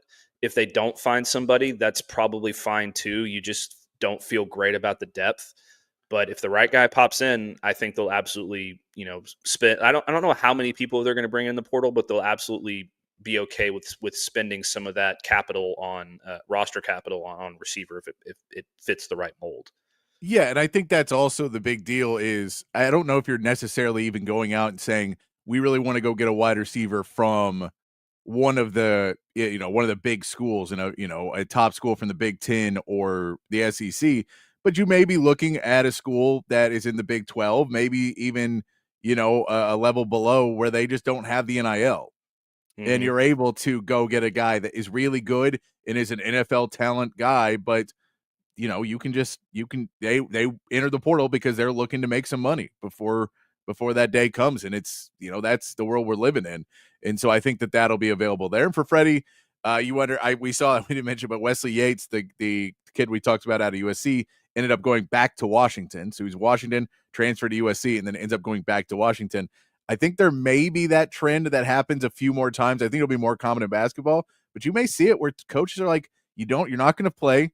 go out, and if you earn your spot and then you're a junior or senior and you want to come back, we may be open to it. If you're, you can fill in the roster now and you've got a spot and you've earned it by playing time. I think it's harder in football because it's just a lot harder. You don't necessarily improve that much. Your speed doesn't get better. Your athletic abilities don't necessarily get better. I think you'll see it in basketball, but for Freddie DeBoer, you just hope for the best for him. And I think he'll land on his feet and do quite well. But yeah, I think we could look. What do we got? Do we have breaking news? Well, there's just another name that entered the portal in basketball. So I just opened the tweet from On3, and it's North Carolina forward Cade Tyson. Okay. He transferred to North Carolina from Belmont, but at Belmont he shot 47% from three. Okay. So I mean, again, this is like kind of like the kid from NC State. It's like we don't know if Texas is even going to be interested in him or not, but like 47% from three is 47% from three. Well, like no, 47% from three is really good if it's a real, if there's enough of a size in that. So let's see, at Belmont he shot 100. He shot 172 and 80 for 172. That's a good line right there for you. Only shot 30% last season, but only did not get as many shots up. So a tougher competition, maybe not as fast of a release is that he wasn't able to do it. He only played 8 minutes for North Carolina last year. He does fall. He's 6'7", so he's a little bit bigger. I mean, they want to play him at guard. I don't know if he can play defense like that. But yeah, an interesting one. That definitely an interesting name that if you don't find anybody else and you want to get somebody you think can shoot threes, he's shown the ability to do it before. But yeah, the fact that he shot him not as well last year is not a great sign. You don't want to see a drop from 47 to 30, but at the same part, there may have just been some other things going on in North Carolina that last season was a great year for them. And it could also be one of the big things for shooters is just getting into a rhythm, right? And if you're only playing 8 minutes a game, it's really hard to get into that rhythm. So, I mean, I don't know what his shot even looks like, if it's a slow release or if he's not as athletic as he should have been at to play in a conference like the ACC or what. But, it's certainly interesting. If like you said, if they can't find anybody else, then why not? Yeah, no, I'm with you on that. But I wanted to ask you this question about what are your expectations for Texas before the transfer portal?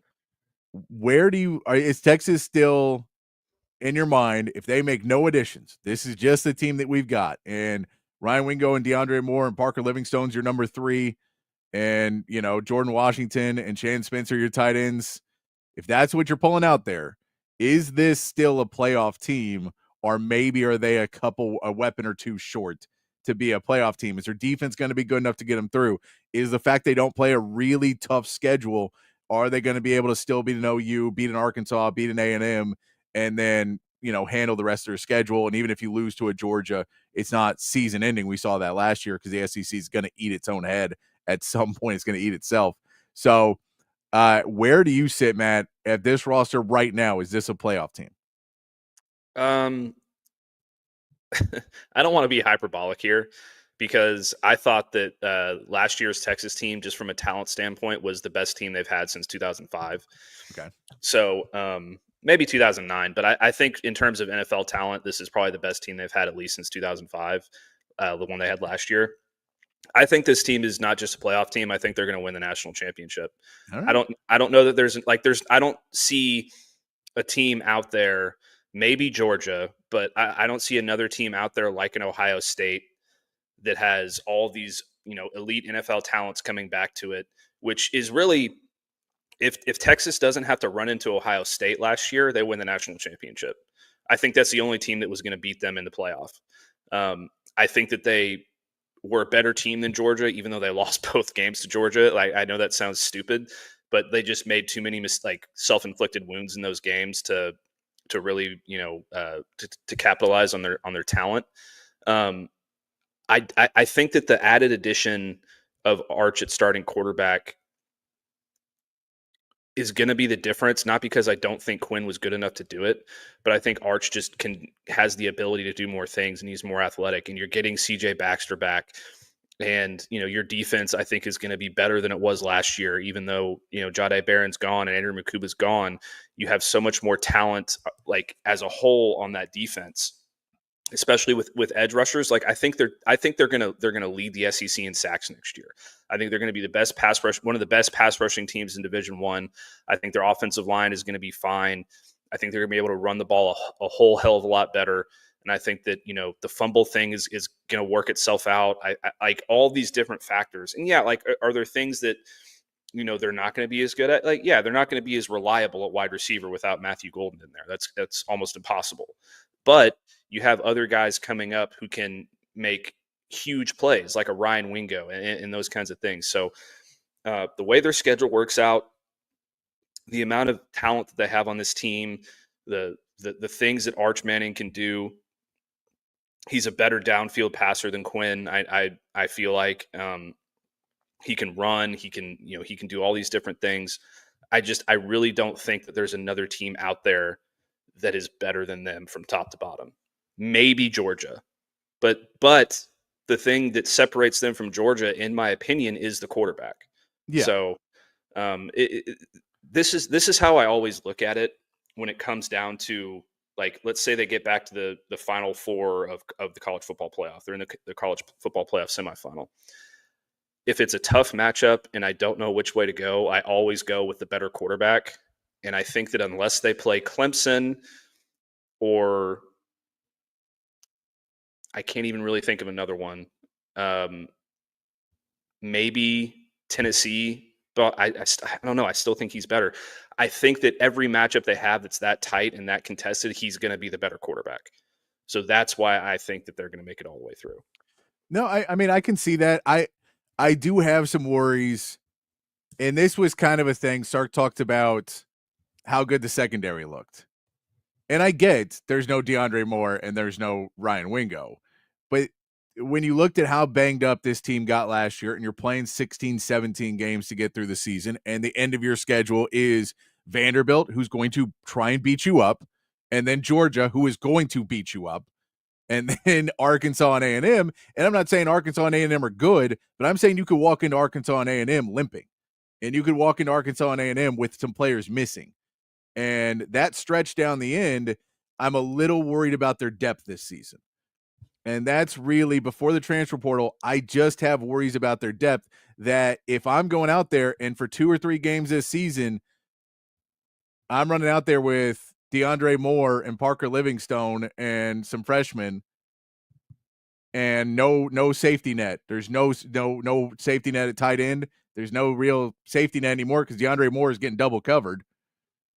And Arch Manning has to go out against a pretty good, SEC secondary, and his real first season playing. That worries me a little bit, that the depth there is just not necessarily what it needs to be, because we saw last year with running back, one of the reasons that Texas didn't have the same season they should have had was because they couldn't run the ball. I mean, you just think how different that Georgia game is if you have CJ Baxter and he averages 3 yards a carry against Georgia instead of averaging 0.2 yards per carry or whatever Texas was doing. If you have a running back who can actually fight against these guys, and if you have that, there's the lack of depth right now at wide receiver is concerning for me. I think that you have a lot of guys who can step up in those moments, but having as much as I like Arch Manning, I think he's going to be really good.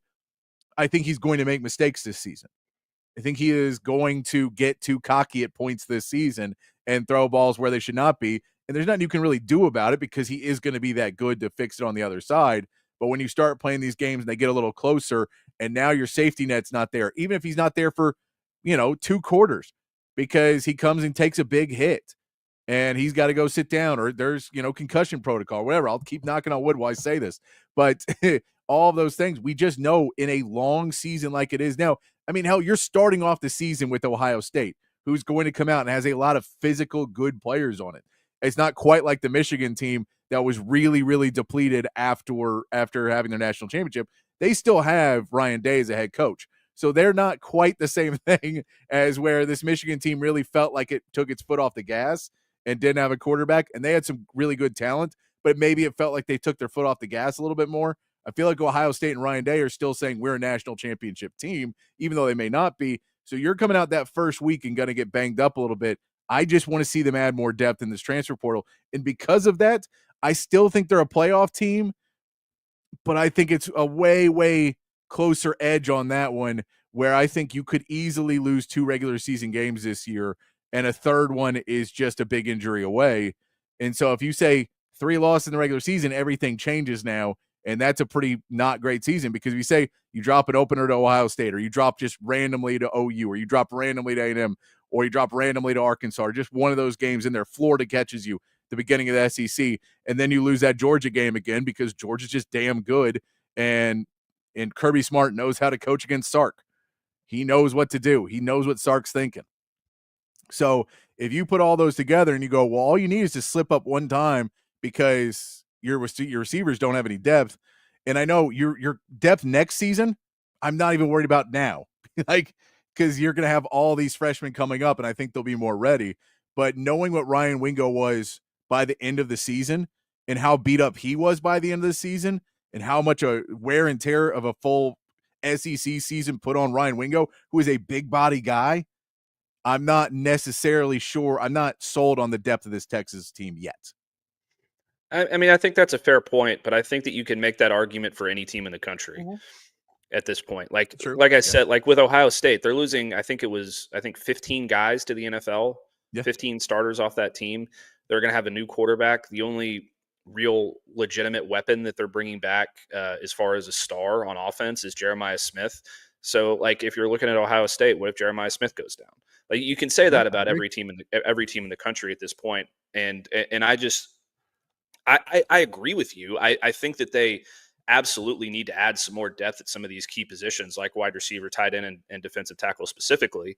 But, you know, just from a talent standpoint and an overall team depth standpoint, I think that they're better and they have more NFL talent, and they have, in my opinion, the guy who is, you know, the best coach in college football from this year going forward. I think Sark's going to establish himself as that. I think they have all those factors working in their favor, and injuries can derail any team at any time. Yeah, I agree. So I that's why I'm kind of choosing not to necessarily factor that in, because the way I'm looking at it is just on paper, roster to roster. How good are they against every single team on their schedule? Yeah. And I think they're better than every single team on their schedule, maybe Georgia, but they will have a better quarterback than whoever Georgia puts out there, whether it's Gunnar Stockton or somebody else.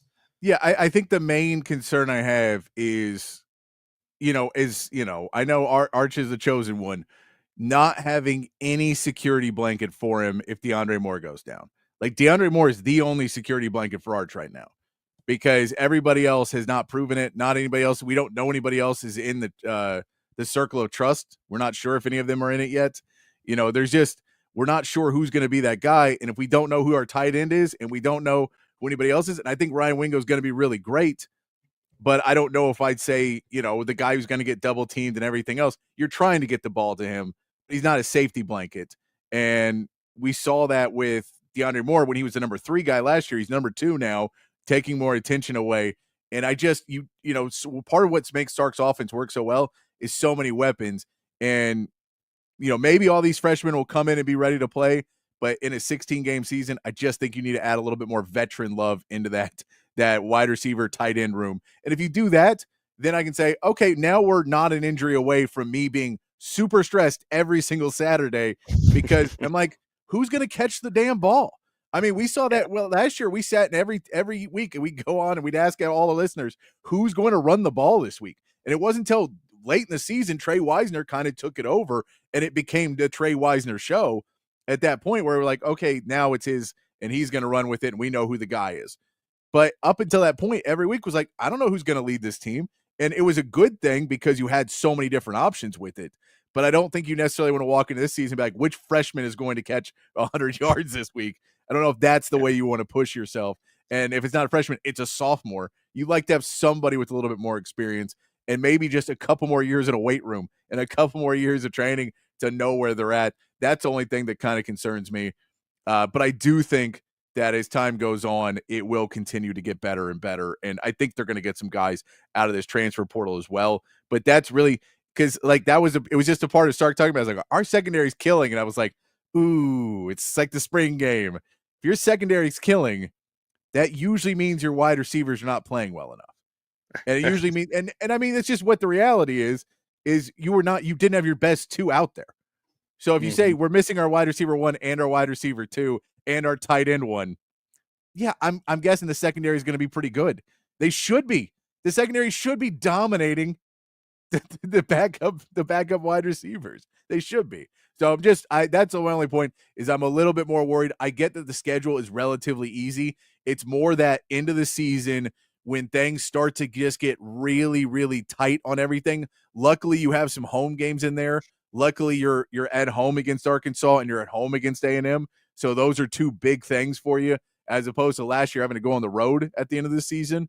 But just when it starts to come down to guys trying to push, like not trying to hurt you, but trying to make you hurt.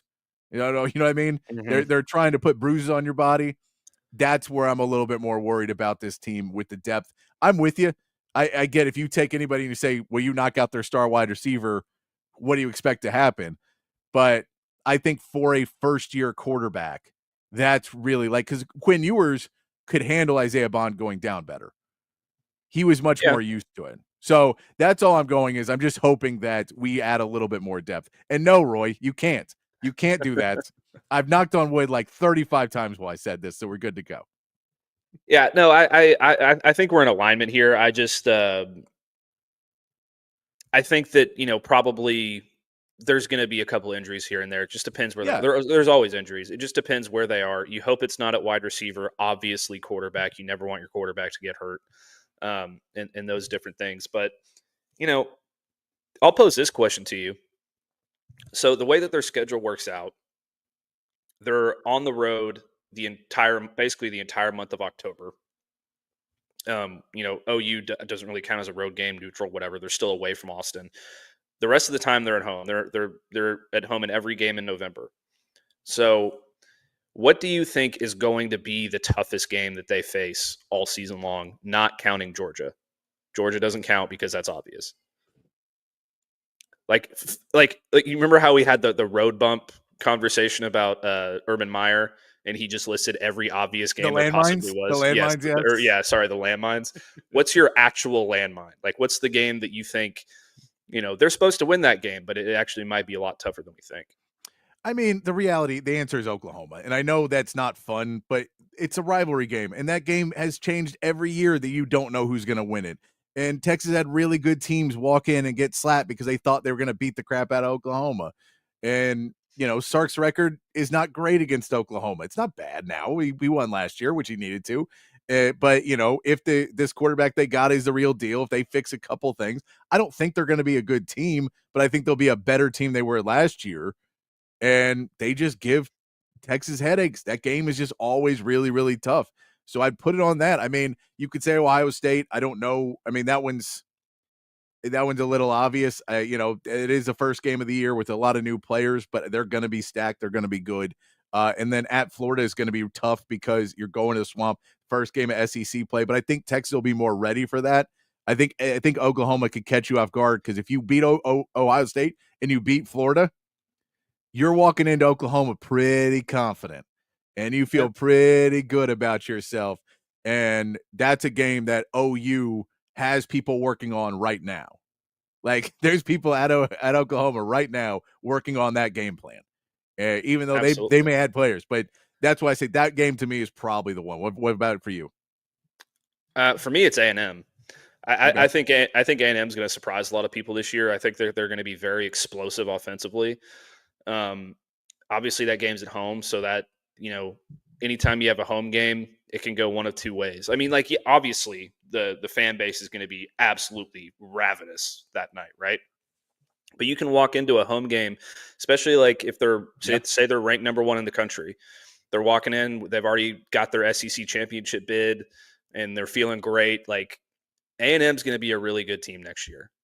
They brought in, some wide receivers that can really, really play, which was their biggest weakness last year offensively. They're going to have an elite running back room. Their quarterback is going to have another year in that system, and he's super talented. So that's the game to me that I'm probably the most afraid of outside of Georgia and Ohio State if I'm Texas. And I know that Texas fans are going to hate that, but to me it's the one that really sticks out. And part of that for me too is like I like your Oklahoma shout because that game can go any way at any time, no matter how good those teams are. I just personally think that Oklahoma is going to be absolute dog water next year, even with what's his name, John Mateer, that transfer quarterback they got that everybody thinks is going to be the next Cam Ward. So I mean, that's great. A quarterback is a really, really great thing to have, especially when you get an upgrade there. But I don't know, man. The rest of that roster is kind of concerning to me if I'm then, and I really don't think that Brent Venables is a capable head coach either. So I don't know. You like both of us could be right, both of us could be wrong here, but the A&M game is the one that really scares me the most. No, I'm with you. It's a rivalry, so it is. It's not necessarily a talent standpoint as it is. Are you going to get up for the rivalry as much as the other team is? And that was, we talked about that with Arkansas last year. Is you're just like, are you going to actually show up for Arkansas, or are you going to look at them and say we're a much better team, we're going to beat them? And luckily last year they showed up for it, but there's always that trepidation of they care way more than you think they do. And are you going to be able to go back and fight them? And again, last year you had Quinn Ewers that a lot of these games he was at least able to tell you, guys, I get it, we're better than them, but here it comes. And who knows? We beat them 49-0. We beat Oklahoma 49-0 when they were the better team, and then they beat us the next year when we're the better team. And it goes back and forth. So any of those rivalry games, I'm with you. But yeah, I'll just say I think if you add a little bit more depth, then all of those games become less and less scary to me. There's still landmines. Urban Meyer would say there's still landmines, but not necessarily as crazy. Why don't we take a quick break? Take a word from our sponsors. We'll come back. We'll get Matt's update on the Masters as he lets us know how things are going. Now that I am dominating, I don't know if I'm still winning. They're still playing, so I may be losing. I'm pretty sure you are. I'm losing now? I'm pretty sure you're winning right now. Okay. I'll check in the break, but we're going to take a quick break. We'll come back, get to that, get to a little NFL talk as well. We've also got Matt's Bourbon Banter coming up. He'll give you the drinks to get you ready for the weekend. Whole lot of good stuff coming up still in hour 2 of the show. Love to hear what you guys think about it, what you guys have got going on over the weekend. It's going to be a good one. It's getting hot. I got my pool, get my pool ready, do some yard work tomorrow, and hop into a cold pool. It's going to be good times. We'll come back here on Open Gym on Texas Sports Unfiltered. The best sports bar in Austin, Texas, USA, America is Cover 3. They've got everything you're looking for in a great sports bar. TVs everywhere, so there's not a bad seat in the house, and they've got the right games on. You're not going to have to ask the bartenders, the waitresses, the waiters for the game that you want to watch. They know the games that you want to watch, and the food. My goodness, that's what separates Cover 3 from the other sports bars out there. An upscale menu with tons of great items. You got to try the Sean Adams prime rib sandwich. They've got the filet mignon. They've got the fish tacos. Of course, all of the sports bar classics like wings and nachos as well. Great burgers, great salads. I'm telling you, something for everyone. Of course, the full bar, happy hour prices, the weekend brunch. You got to check them out. Anderson Lane, Round Rock, and San Antonio. And, of course, Cover 2, 183 and Lake Creek. It's Cover 3. Dining, spirits, sports. Hi, I'm Dan Covert with my wife Hayden. Welcome to Covert BK. Our newest location in the gorgeous Hill Country includes Buick, GMC, Cadillac, Chrysler, Dodge, Jeep, and Ram, and hundreds of pre-owned and certified vehicles for you to choose from. We have 3 service departments that are ready to take care of your car, truck, or SUV with 86 service bays to accommodate any repair and get you in and out quickly. Come visit us today to select the vehicle you've been dreaming about. Covert, born and raised in Austin. Shout out to Leaf Landscape Supply, a full service and wholesale and retail plant nursery and landscape supplier here in the ATX. They have 2 terrific locations. Y'all should check both of them out. If you're up north, hit up the one on Pond Springs Road. If you're down south, hit up the one off Monterey Oaks and 290. If you're looking for large quantities of supplies to fulfill any landscaping job, trendy house plants, a collection of specialty plants and rare plants, Leaf Landscape Supplies, your one-stop shop for everything you need. Go to their website at leaflandscapesupply.com so you can check it out before you get there, what you want. And when you do get there and you're in the checkout line, let them know your boy Zay Collier put you on, the boys at Texas Sports Unfiltered, and you get 10% off. 10% off, can't beat that at Leaf Landscape Supply. Hi, this is Tom McKay, owner of Audiovisual Consultations. I got this, Dad. This is Camilla McKay, and my dad can help with any TV or stereo needs you have around your house. Just call him, and he will come to you with advice and a great price. And the guys that work for him are awesome. They can install anything, anywhere. So, like my dad says, just relax and smile. We handle all the work. So just give us a call at 255-8678 or on the web at avconsultations.com. Back here on Open Gym on Texas Sports Unfiltered. Rolling right along here on a Friday afternoon. I hope everybody is having a good one. Getting some news out there. Derek Carr may have a shoulder injury that could threaten his availability this season. Wow, Saints, you guys just really went all in on this. And but that Jackson Dart to the Saints looks more and more likely at this point.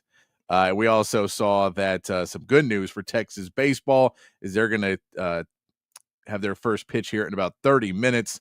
That Adrian Rodriguez is back in the lineup. So good to see that he's back playing tonight as a DH for Adrian Rodriguez. So that's a good sign. Get the talented freshman back in the lineup. That game will be on about 5:30. So I'll switch over from the Masters over to some baseball. We'll keep you up to date with that as we get to the end of the show. But Matt, since you are the Masters guy, I'm in second place now, by the way. I'm in second place. Aww. I've been knocked down because Scotty Scheffler's having a good day. So Scotty Scheffler knocked me down one because I got Rory, not Scotty is my pick. So I'm now in second place. Bram Stokers, I believe, is now in first place. I don't know who that is, but Bram Stokers is now in first place. But I'm in second, so I'm still up there. I'm still fighting for it. But let's get Matt's thoughts here as we are now. The cut is being a lot more identifiable. Lots of players being knocked out already. And let's get an update from Matt about the Masters here. Yeah, so obviously the big story of the day here is Bryson DeChambeau and Rory McIlroy. They really both made a move, especially Rory. I'll talk about him in a second, but Bryson had, he was 4 under this morning, had a really great round, got himself all the way up to 7 under. He's in second place. Justin Rose, who's in the lead, is still in the lead, but he was only 1 under today, so he's still holding on. But he did not have the day that he wanted to. He played well, but there was just some other guys that really shined today. And Rory's the one that really sticks out to me because, after that really, really tough day that he had yesterday where he had the 2 doubles towards the end of the round there and he dropped down to even, you thought, okay, this is just Rory again at the Masters. He's not going to be able to pull it off once again. But then today, he starts with a birdie on the second hole, has a really great front 9, doesn't have a bogey or anything like that, no setbacks, and then he birdies 10 and 11. He gets an eagle on 13, and then gets another birdie on 15. So he had a 6 under today, shot himself 24 spots up, all the way to a tie for third with Corey Connors, Tyrell Hatton, Scotty Scheffler, and yeah. So Scotty's still having a good day. He's 2 under. He's still, controlling his own destiny here, I think. His round's not quite over yet. He did finish just a few minutes ago. So he finished with a 2 under today. And another guy made a big move. Matt McCarty, Shane Lowry both had 4 under. And then Jason Day had 3 under. So he's up there tied for 7th with Lowry and McCarty. And then this was a big shout by you, Patrick, in your picks. Rasmus Højgaard was 5 under today, got himself to 4 under for the tournament. He's now tied for 10th with Victor Hovland, who I also believe that you have. So great picks there for you. Victor is one of my favorite players in the tournament because every time you look at his face, he looks like he's absolutely stoned out of his mind. But he's a lot of fun to watch. But yeah, I mean, this has been a great day so far. I'm really impressed with Rory as well because, this can be a really difficult course to bounce back on. But it really, the stars can do it. And today he really showed he's still playing the best golf of his life right now, even though he's an older guy. His club speed hasn't dropped off. His power hasn't dropped off. He's better around the greens. He's better with his irons. There was probably one or two shots today from him that I saw where I was like, uh-oh, here we go. And then he just bounced back with an amazing shot after that. There was one where he hit his drive way far. I believe it was far right, behind some trees. And then he hit an amazing shot back into the green there. It was almost Tiger-esque. It was a beautiful, beautiful shot. So, today was a great day. It was a really great day, much more exciting than yesterday. There was a lot more low scores. And I think we're set up for a really exciting final 2 rounds here on Saturday and Sunday. And I'm hosting a Masters party at my house tomorrow. Okay. And we're going to have some azalea cocktails flowing and some pimento cheese sandwiches. So it might get a little bit rowdy over at the Galatzan residence tomorrow night.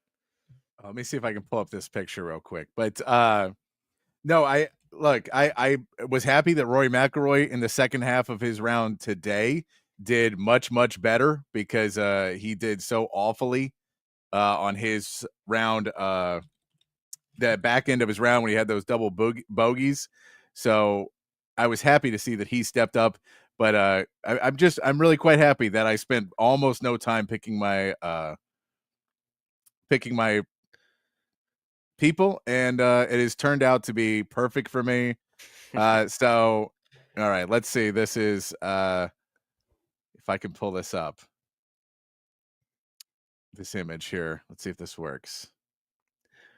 Well, while you're doing that, one of my favorite things that I've seen today is Brandon Chambly, who's one of the big golf analysts and personalities. Yes, he's always been a very hot take guy. And after Rory had both of his double bogeys yesterday, he went on a podcast yesterday and said, "Yeah, I think he's pretty." I mean, I'm paraphrasing, but he was like, "Yeah, I think he's pretty much done. There's only points." Oh man. Everybody on the stream needs to check this thing out. I don't know what that is, but this is apparently at Miami baseball this weekend. They are making the pimento cheese milkshake: vanilla yogurt, ice cream, vanilla syrup, pimento cheese, potato chips, topped with a mini pimento cheese sandwich. Is all right. You're gonna need to get that off my screen, or else I'm gonna have to call BK and tell him to find a replacement. You need to get this for your party, man. Absolutely not. Yeah, that's disgusting. I mean, shouts to them for being creative, but Rex, I'm with you, buddy. But yeah, so Brandon Chambly came out and said only 0.003% of golfers have had multiple double bogeys in a round and won the Masters.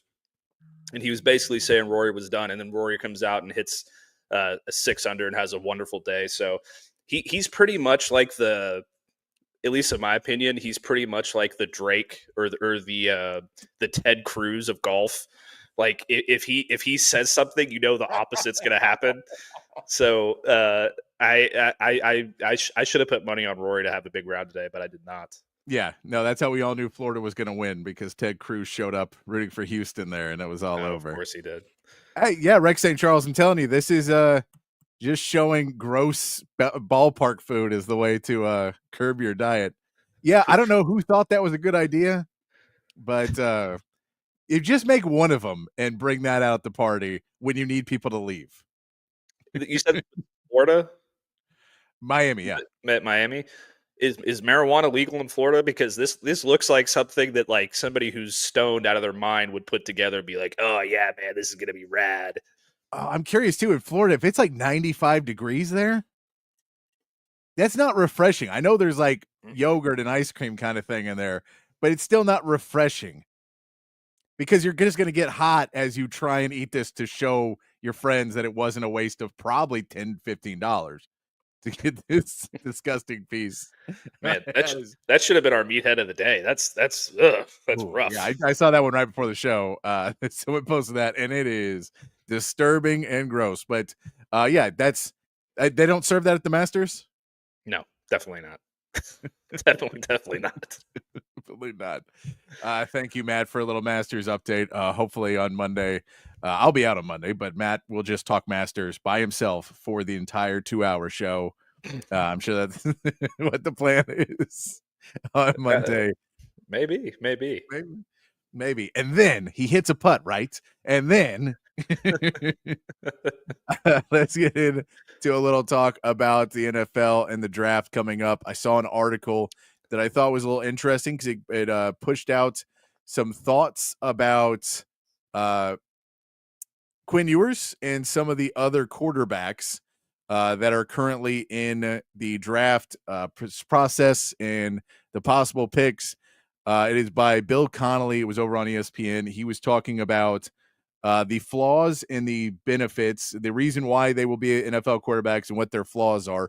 And he basically ranks the quarterbacks. So I wanted to get, Matt, your opinion on ranking the quarterbacks in this draft, because we've seen a few mocks the last few days that have Jalen Milroe going first round for one, early second for another, and that he has seemed to climb up boards a little bit. That him and Schuff are basically the two guys that are going fourth and fifth now behind Dart. And then the question is, how much further? There was a mock draft that had Quinn Ewers going in the 6th round now, that he falls into that, falls out of it. I don't believe that's going to happen. I get that there's a certain point where there is a tipping point of teams that are looking for a quarterback, and if you don't get picked before that, you are going to slide. They're just not going to take any for a while. So you hope that Quinn's not on there. But it's a little odd right now, and I know we're homers, but there's a little bit of an odd world where Quinn Ewers has started to fall back into this world of he's not, that he's much more of a risk than what we would say he would be. So we'll start off with the first quarterback, and we'll see if his ratings, and we'll see if they're by yours. Cam Ward is, of course, the first rating overall. That is what we expected to see. If we see why he might fail, he gave before last year's draft, I struggled to find a proper prospect comparison for Williams, who basically looked like a better Zach Wilson or Sam Ehlinger on paper. Obviously, neither Wilson or Ehlinger came close to clicking in the pros, and Williams' first season with the Bears was somewhat predictable struggle with a shaky supporting cast. This kind of is the same point. Is there a comp to Cam Ward in the NFL is kind of the worry that he has going early. So Cam Ward is number one. Shedeur Sanders is his number two. Are you going with Shedeur Sanders as your number two? Are you starting to fall in the camp that Jackson Dart will go ahead of Shedeur Sanders? I've been of the opinion that Jackson Dart's a better quarterback than Shedeur Sanders since September. So I totally see this. I think Jackson has a lot more elite traits that can be developed than Shedeur Sanders does. I think he's more athletic. I think he throws a better deep ball. I think he can do a lot of different things in an offense, no matter where he ends up. But yeah, I mean, I absolutely see this. I'm apparently one of the few people out there who doesn't think Shedeur is really going to make that much of an impact in the NFL. Like, I think he's going to be better than Geno Smith. But that's about it for me. Like, I just don't see it. So on the right team, he could do well, but on the wrong team, he won't. Right, exactly. If he follows the same path that Geno Smith follows, where he goes to the Jets for a few years and ends up being in a bad franchise, I don't think he's going to do very well. But if he gets the right coaching and he's in the right system, then I think he can be okay. But yeah, absolutely, Jackson Dart for me. Okay. So we go down, and then we get into the conversation of where do the quarterbacks rank after that. And I think that's really, you have your top three guys and then the next group, right? Mm-hmm. So this is where we start to get into, and he has number 4, Tyler Schuff, the Louisville Cardinals quarterback.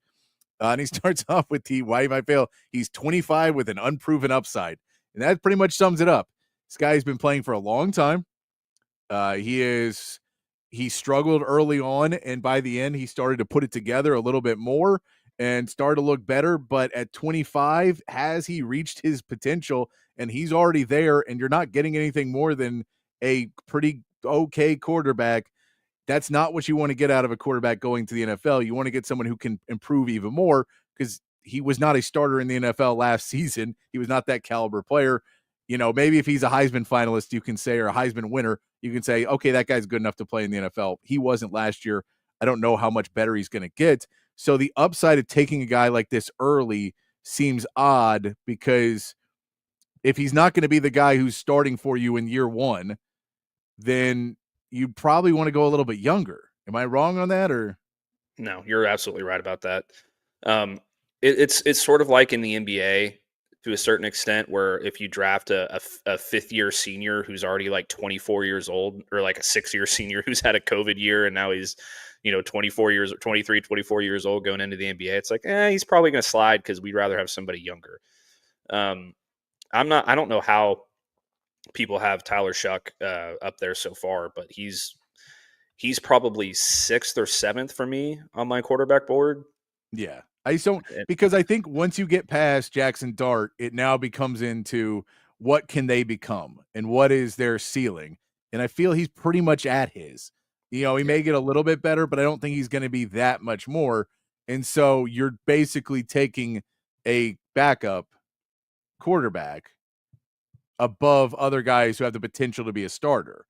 And that to me is more a 6th-round pick or somebody like that. Yeah, I think like the thing about Quinn being a 6th-round pick that you mentioned earlier is one of the more ridiculous mock draft takes that I've heard in a long time. I don't think there's any way in hell that happens. But if any of these quarterbacks, falls into that realm, it's going to be Tyler Shuck, 100%. So the next quarterback he has going down is Jalen Milroe. And I get this one a little bit more. And I think what he put in here is the reason why Jalen Milroe has started to climb. I kept putting it on the Brian Daboll versus, Josh Allen connection. But I think this actually makes more sense when he basically says they're comparing him to Jalen Hurts. And basically everyone whiffed on Jalen Hurts. Everyone's analysis of what Jalen Hurts as a starting quarterback was going to be was wrong. And so now to compensate for that, they're going to put that onto Jalen Milroe. Watching these two guys in college, I didn't think they were that similar. I get their stats are similar, but I just never felt like those were the two same players. Like watching them, that's the reason I never compared it, because watching them, they don't look like the same player to me. Yeah, I mean, both their names are Jalen, and they both played at Alabama. I think those are the only really similar traits that they have. Like, I mean, don't get me wrong, there are some similarities. Like Jalen Milroe is a physical freak, and Jalen Hurts is a physical freak, and he could develop into that body type where he's just like, maybe a guy who could do the tush push very successfully for another team or something like that. But Jalen Milroe has an incredible upside if you can figure out how to get him to do the right things. He's got an elite arm talent. He's super fast. He can do, anything you need him to do in the pass game or the run game, as long as he's in the right system and he learns and he develops. So I can certainly see the upside a hell of a lot more than I can see in a Tyler Shuck or a Will Howard or a Kyle McCord. Like he in this class, to me, he's the raw guy that you take a risk on in the second round. Yeah, no, I see the one issue I have with him going to the Giants right now is I don't think Daboll is going to be the coach next year. I think he's going to coach this season, but not next season, just because they're not going to be that much better. Even if you get Jalen Milroe and Travis Hunter or whoever else you get, or Abdul Carter or whoever you get up there, I don't think they're going to be necessarily that much better of a team. And they've been so bad. I think it's finally they're just going to go, okay, we're going to move on. And you take a guy like Jalen Milroe and you say, we're going to change your coach immediately.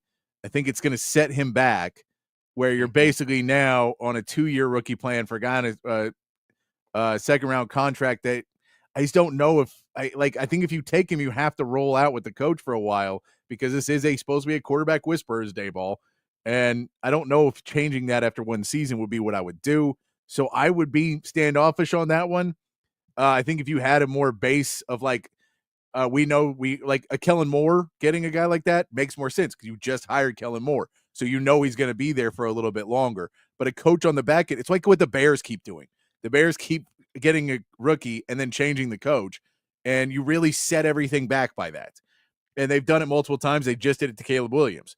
So if you're going to get rid of Daboll, don't draft a project. Like that's you can't you don't start a project car and then get a new husband. Like new project car again. It's you just keep building up this one. He's like, well, I don't like the interior. I don't like this. You're going to change up. Hey, you're standing the wrong way. Well, they just taught me how to stand this way for all of last season. Well, that's wrong. We don't like to do it that way. So I wouldn't like to see that. I think that'll hurt him as it goes. But again, I just don't see the Jalen Hurts. I also don't put him up as highly. I get people like mobile quarterbacks, people like guys who can run. He just makes a lot of bad decisions, and he holds the ball a lot. And a lot of guys who do that, it's really hard to coach out of him. It's probably one of Shador's worst traits too, is guys like that who really want to always make the play. It's really hard to coach them to throw it away. Quinn has gotten a lot better at it. And that's a positive for Quinn now, is Quinn will accept to fight another day. And some of these other guys, because they're so athletic and so talented, they're constantly looking downfield, and then they try and run off and it gets them hurt, or they take 10, 15-yard losses, or they throw interceptions, and you could just make those mistakes, and they're just drive killers. And so that's a little bit of a worry for a guy like that. Yeah, and another thing you can probably look at a little bit too is last season, 2023, I mean by last season, Michael Penix was in that offensive system with Washington under that head coach, under Kalen DeBoer. And then Kalen DeBoer goes to Alabama. You think that that's going to open things up for Jalen Milroe, and he's going to thrive in that offense, and he's going to have a better quarterback coach, developing him and teaching him how to do all these different things. And he had a worse year than he did in the year before. So, those are the kinds of things I look at. Like, people thought Michael Penix Jr. was a reach, and he was a first-round pick, which is a different kind of reach. But that guy who's been developed in an offensive system for so long with a quarterback coach, and he can't come into the NFL and really, really compete. Now you're bringing in Jalen Milroe, who was never able to prove that he could do those things in that same offense. It's a really big risk to me. It is. So now this next guy he has ranked is the one that's most offensive to me to be ahead of Quinn Ewers, is Will Howard. And because we were in the Big 12, we've all seen Will Howard for a long time. Will Howard has played in some really simplistic offenses and really been not asked to do a lot. And he did it well last year. He was protected enough. He had NFL wide receivers. He had a lot of things going for him, and was in a very simplistic offense that was all about running the ball and just, not trying to do too much, throw the ball really close. His passing bends are all right there by the line of scrimmage. And I just don't see this part of him that isn't a turnover machine in the NFL. I just don't see it. Yeah, and his big thing that he had last year that kind of set him apart in his stats and all those different things, it made it look like he had a better year than he did, was Jeremiah Smith. Yeah. Like, you just throw the ball up there to Jeremiah Smith and he's going to catch it. It doesn't matter who's really throwing it up there. I don't think that Will Howard's a bad quarterback. No, but I don't think he's ahead of Quinn Ewers. No, I don't think he's ahead of Quinn Ewers. I don't think he's ahead of Jalen Milroe. He's right there with like Kyle McCord maybe. Yeah. And here's a good example of what I'm trying to talk about here. Had Kyle McCord not transferred to Syracuse and he would have stayed at Ohio State, I think the exact same thing happens as last year, because I think that team was just so good around him. I don't think he elevated them to another level like, some of these other quarterbacks did. So I don't see it. I saw that Will Howard came out and said that he was the best quarterback in the draft. Like, don't make me laugh. Stop. But I mean, no, there's no way he's ahead of Quinn. No, and then we get to Quinn Ewers' ranking here.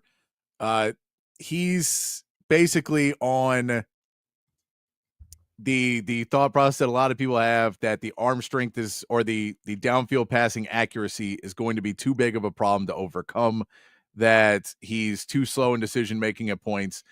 I always say, I think his worst quality is that he doesn't feel the blitz, and that becomes a real problem for him at times, because he has to make adjustments in that he doesn't need to make, the step up into the pocket when he doesn't need to.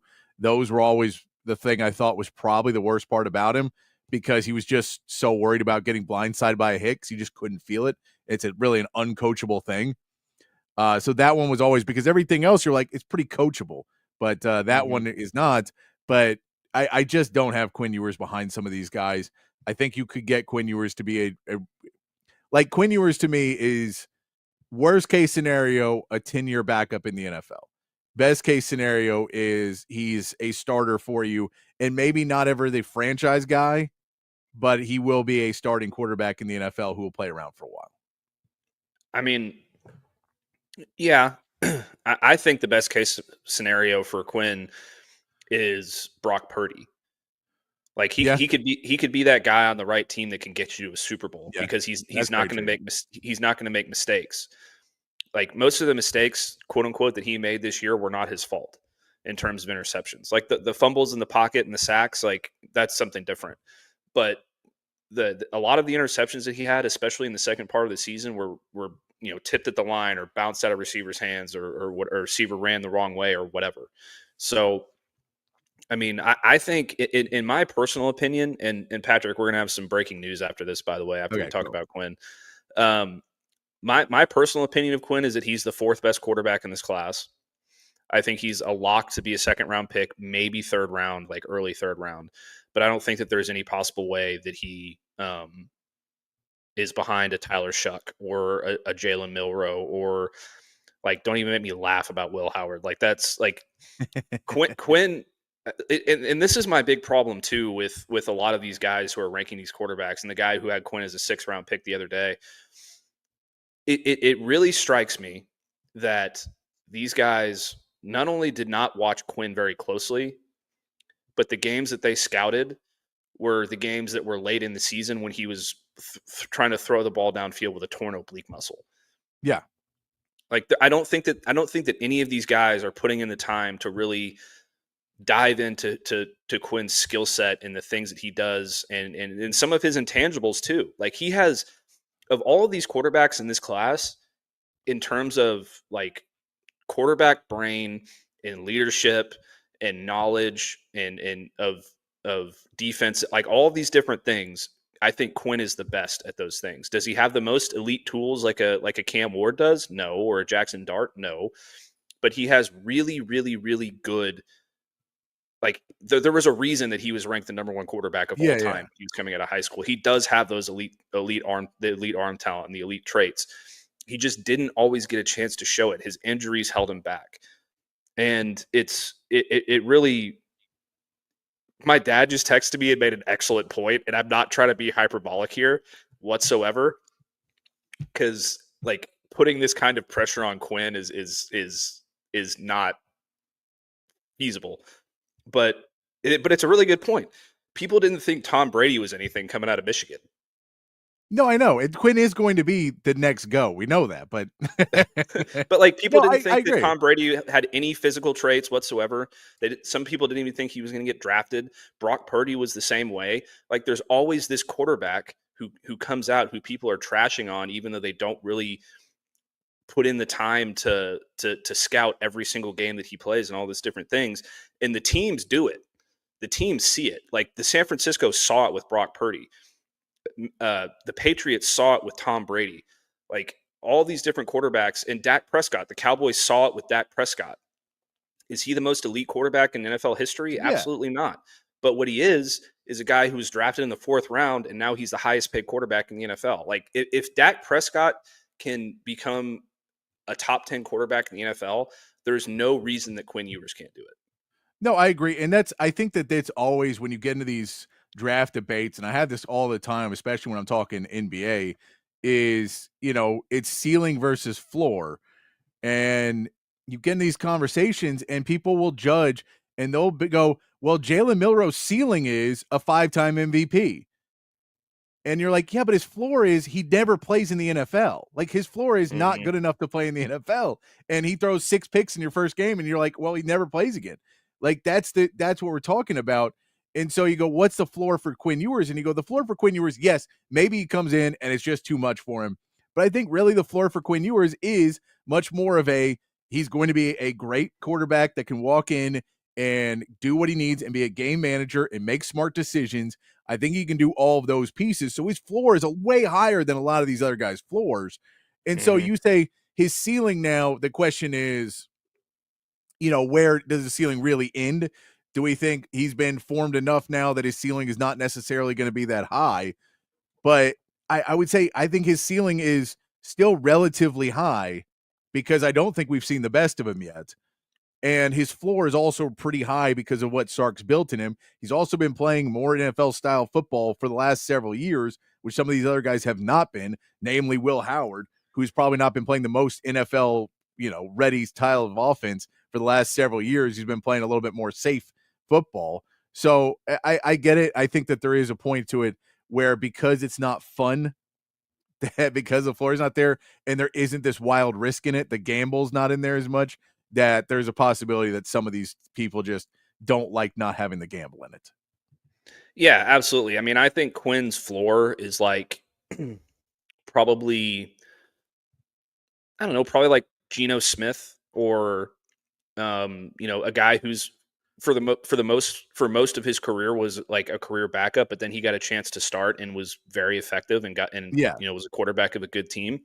And I think his ceiling is, probably something more akin to a Dak Prescott or I don't want to say Jalen Hurts because they're two totally different players, but like a guy who exceeds all expectations and can get you to the point that you want to go. Like I guess the best comp to me is his ceiling is Brock Purdy. Yeah, but I think his ceiling, I could go there. I'd go there. And so I just think that there's a lot of people right now that are maybe downplaying him more in these mocks and everything else because it's not as much fun. And you're just like, we know what he is. And so it is. And now we compare to Brock Purdy. Brock Purdy was Mr. Irrelevant. So it does fall into that world, but he also didn't come from Texas. He didn't come with a background with Sark and everything else. Why don't we get to some breaking news and we play my sounder? There it is. Ooh, breaking news here. Love Matt, that. What do you got for us? I actually have two pieces of breaking news. Do we want me to start with basketball or football? Let's go with football first since we're on football. Okay. And then Rodney, I'll show you what we were throwing up about because I want to show it to Matt again here in a minute. Please don't. So the first piece of breaking news comes from Horns 24/7, Hank South. We all know him very well here on Texas Sports Unfiltered. He has reported that, and we just talked about this earlier in terms of what the football team might need to add to their roster. Yeah, Texas and Steve Sarkisian are set to host an ACC wide receiver this weekend, and that ACC wide receiver is Evan Mosley V out of Stanford. He's a freshman this past season, 6'2", 190 from Chicago. He had 48 catches for 525 yards and 6 touchdowns last year on a Stanford team that wasn't very good. And he really stepped up and became one of the top receivers on that team. I'm pulling up their statistics as a whole from this past season. And he was their second leading wide receiver behind Elik Iamaleava. I probably butchered that pronunciation, so apologies in advance. But he's a very talented wide receiver. I don't know if like their chances of landing him are huge or not. Yeah. I'll have to dive a little bit more into it, but they're getting him on campus, which is the first step. Yep. And it sounds like he's the kind of guy that they're exactly the kind of guy they're looking for, who can come in and be a reliable weapon for you in the passing game. Yeah, no, I'm all about that. Yeah, I mean, that falls into because they just fired their coach, so he is in the 30-day transfer portal window of them firing their coach, which is open. I would be surprised if they did anything before next week. I'd be surprised at that. I mean, I guess technically you have the roster spots. You can do whatever you want to do, but that transfer portal opens on Wednesday. So you would think you would want to wait a little bit longer. Maybe they have intel of people who are already there and they're more connected into it and they don't feel there's going to be the people there. But yeah, you want to have that person come in, but I think you can let him leave and not necessarily freak out about it, but you may want to bring him in. I like that though. That's some good stuff there for you. And then what's your breaking news in the basketball world? So we have lost another player off of the Texas basketball roster. Malik Presley is entering the transfer portal. Okay. You know more about him than I do, but he was a freshman at Vanderbilt before transferring to Texas last offseason. Now he is heading back to the portal. So another spot that Texas can fill on that roster going forward. Not hugely shocking on that one. Malik Presley, he was an okay player when he came in, but one of those guys that I don't know if he was ever really going to be, the guy. And I don't know if he was ever, maybe by senior year. He's from San Marcos, though, which is one of the reasons Rodney Terry brought him back in when they were filling out that roster, wanted to have some extra guys on there. I think we see Preston Clark leaving, too.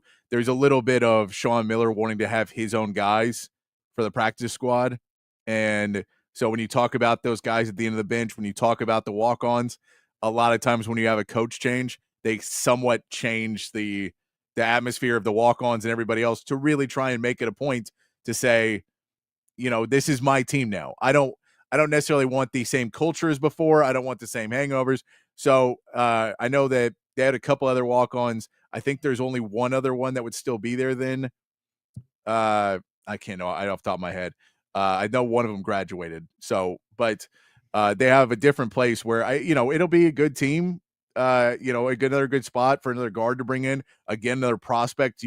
That's another spot that you're bringing in for a prospect as well.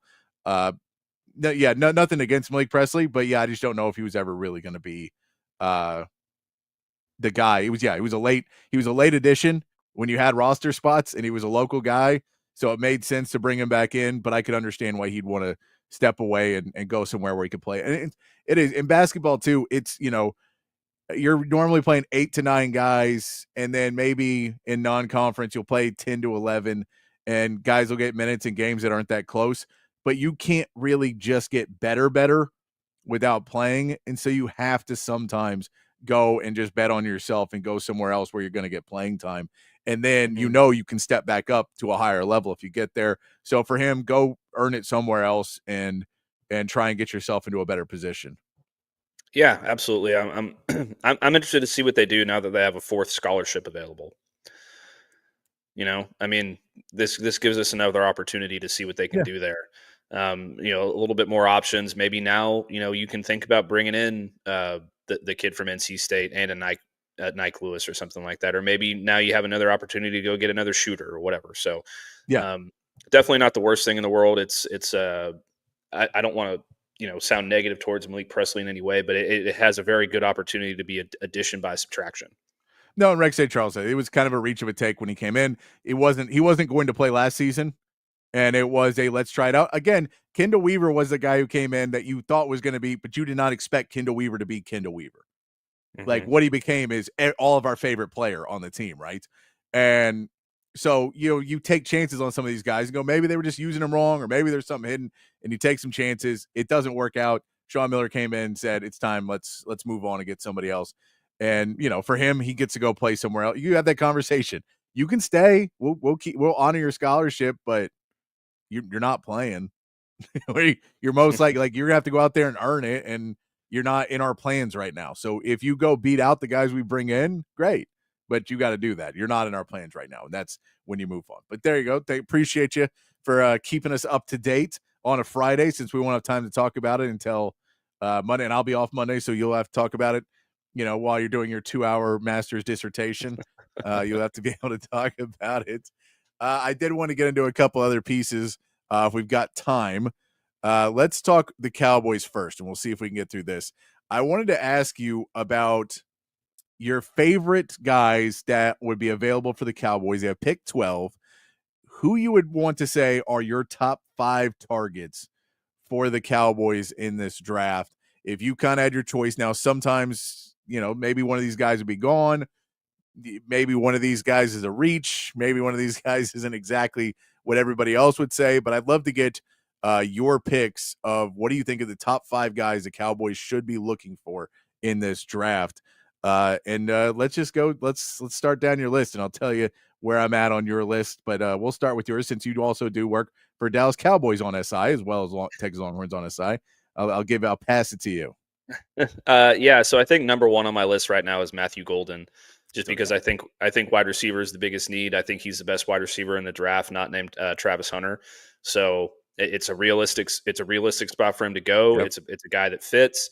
It's a guy who can really make a difference on your roster next year as a rookie. So he's definitely my number 1. No, I'm with you on that one. Matthew Golden was my number 1 as well. Who do you have at number 2 of your guys? This is going to sound like rinse and repeat, but I have another wide receiver, Teteroa McMillan out of Arizona. Different skill set, big body guy, more of a Mike Evans mold than a than Matthew Golden is more of a just a kind of a do it all guy. But he's an elite talent. He's super athletic. He can challenge anybody for a catch and win most of the time. So he's my number 2 guy. All right. I like that one. I have that one as well as my number 2 because I think the wide receiver and the trend on mine is all playmakers. So I'll tell you my number 3 is because it may be cheating, but it is because he's probably not going to be available. But I do have Ashton Janty as my number 3 of if he's there, then that's the guy you can go get. I put him lower because I don't think he'll be there at 12. But if he is, I think that you can go and say, we'll take the best running back in the draft at 12. Yeah, I mean, I can see that. I have him at number 4 on my list just because of the realistic factor. Yep. But he's definitely on there. I think he deserves to be on there. My number 3 is actually kind of surprising. It's not a skill guy. It's Armand Bembo from Missouri. Okay. Because I think they need offensive line help, and I think that he could play either guard or tackle in the NFL. And I think that there's a chance of him being there if the Jets pass on him at 7. And they go in a different route. I think he could be available at 12.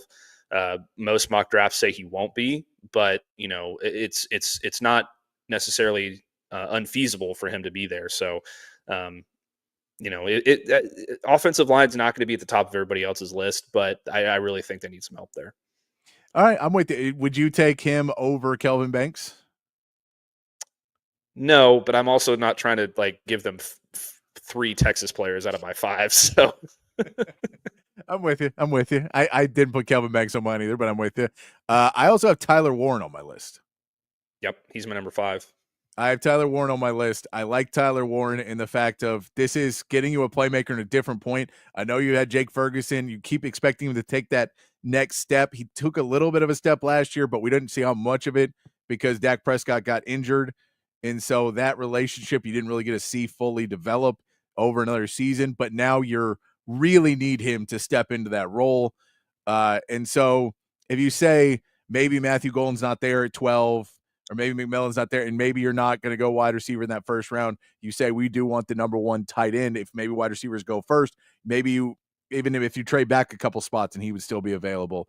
But Tyler Warren, if you're able to get him, opens up a different world where the Cowboys historically have had some good tight ends that have really been able to open up things for them and be able to create. He also helps you in the run game a lot because he can do everything.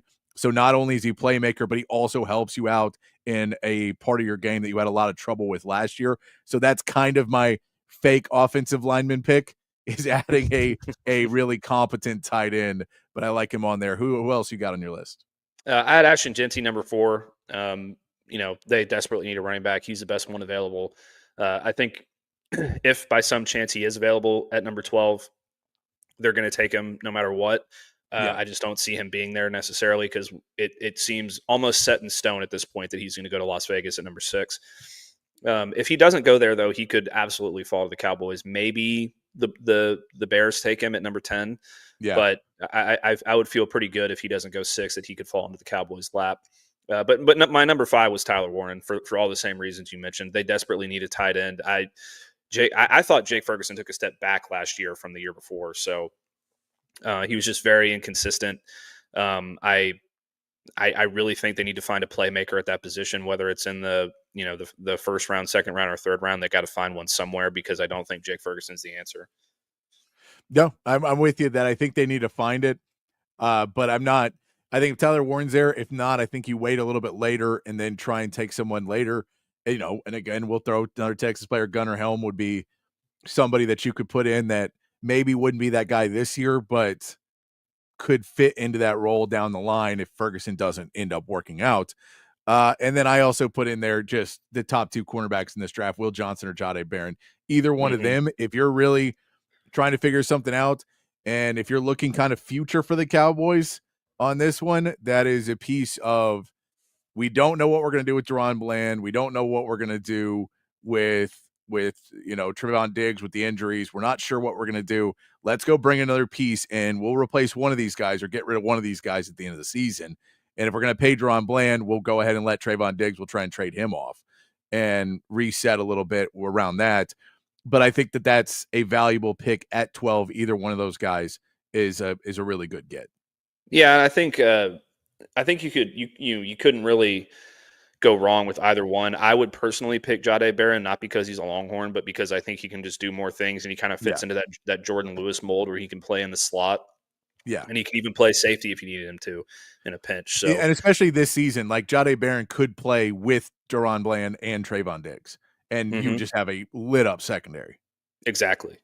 So if he's my honorable mention number 6, if we had a number 6 on this list. Yes. And then we can talk about the Texans too. The Houston Texans, I have a list of 5 of those as well. And I'll start off that one since I'm the Texans fan. Kelvin Banks is my number 1. I'm not huge on them taking offensive linemen. I just don't like them doing it, but they do need offensive line help. I have a lot of faith in Kelvin Banks. And to get a Texas player in the Texans uniform playing left tackle for the next 15 years for the Texans, I would love to just have that guy there. I know what he can do. So that's my number 1. I don't like taking offensive linemen because we suck at taking them, but that one I feel good about. Yeah, he would be my number 1 for them too, for all the same reasons you mentioned. I think he has an argument to be the best tackle in the class, yet for some reason he's sliding down these draft boards because these draft experts are stupid. So absolutely, if he's available at 25, I would run to the podium and take him and not have a second thought about it. He's by far my number 1 for them. And then basically everybody else I have are wide receivers. It's basically everybody else is like, you have to get another wide receiver. I know they want, everybody keeps saying, take offensive linemen, take interior offensive linemen stuff. You're not going to get anybody who's going to move the needle enough. And even if they're okay, you're adding another young guy into this line. It's not really going to, and you just have to rebuild so much of it. I just don't know what one player is going to do. I know it's a nihilist take on it because you have to fix it somehow. But I still think I have Matthew Golden, Igbuka, and Luther Burden as all guys that I'd be okay taking. I think Luther Burden's a bit of a stretch to take at 25. I think he's more of a second-round talent. But if you're in that place and everybody else is taken and there's already starting to be a run on wide receivers, you have to get one in here. You really, really need to get one in because you can't leave C.J. Stroud without anything going on. So that's where I have those guys. Is there another wide? I mean, McMillan, I think, is definitely going to be gone by that point.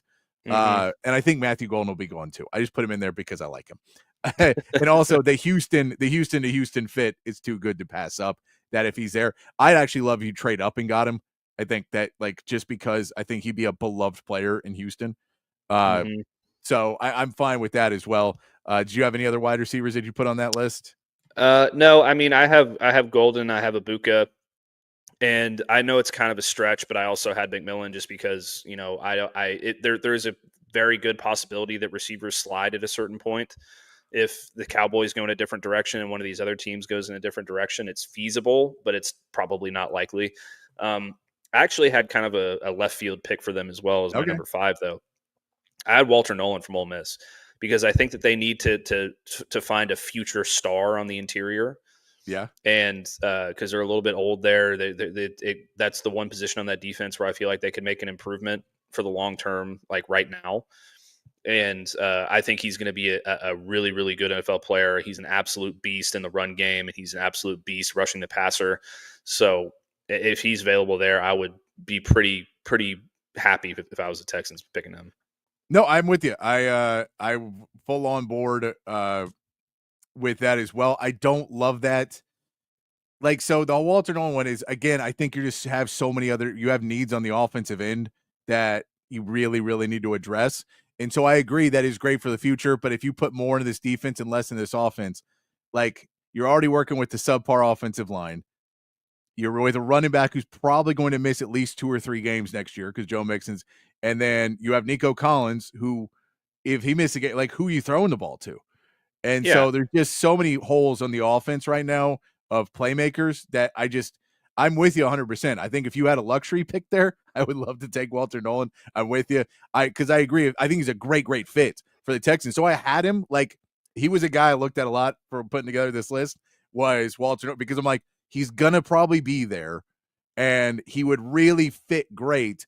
And now so this is what my 5th one is, which may work into that as well. If you can find a guy like that, or if he falls a little bit further, is make a trade there and try and trade for a pick and a player and go trade for a wide receiver that's already in the league that may cost a little bit more or may already have a couple years, but you can just get somebody that'll play wide receiver for you next year if the top guys are off the board and you're not happy. So if Egbuka and Golden and McMillan are all off the board and you're like, well, I don't want to spend pick 25 on Luther Burden. We don't feel like he's a first-round talent.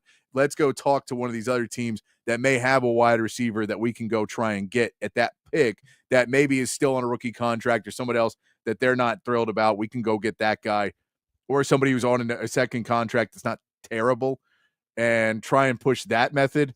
I think that that's kind of the outward way of doing it. You can trade back in the draft, but it doesn't really address the need of playmakers. It'll give you some more chances to find them, but then you're still doing a crapshoot, and I still think week one you're a little bit worried. Yeah, and I think another player you could add to that list too is Colston Loveland, tight end. It's not a wide receiver, but it's a guy who you can bring in at tight end who can make a difference for you early because he's very athletic and he can do a lot of things out of that tight end position. He's got reliable hands.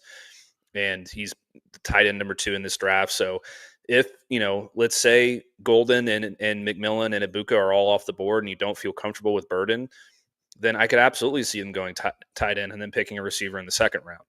So there's a lot of different ways they could do it. It's just a matter of like, are they willing to, pick a position where they already have a starter and they're not really, they're not really sure that they want to, they want to reach for something, or is it, we're just going to pick a guy because he's the best player on the board? No, I'm with you on that one. And it'll be interesting to see. I'm with you in the tight end as well. I don't think Colston Loveland makes it past Jim Harbaugh. Just my guess. He doesn't make it past him. But I like that pull too. But since you said Luther Burden, it made me think about bourbon, Matt. And it's time to get to Matt's bourbon banter of this week. Matt is a bourbon connoisseur. He knows what he's talking about. I enjoy drinking. Matt enjoys the art of drinking.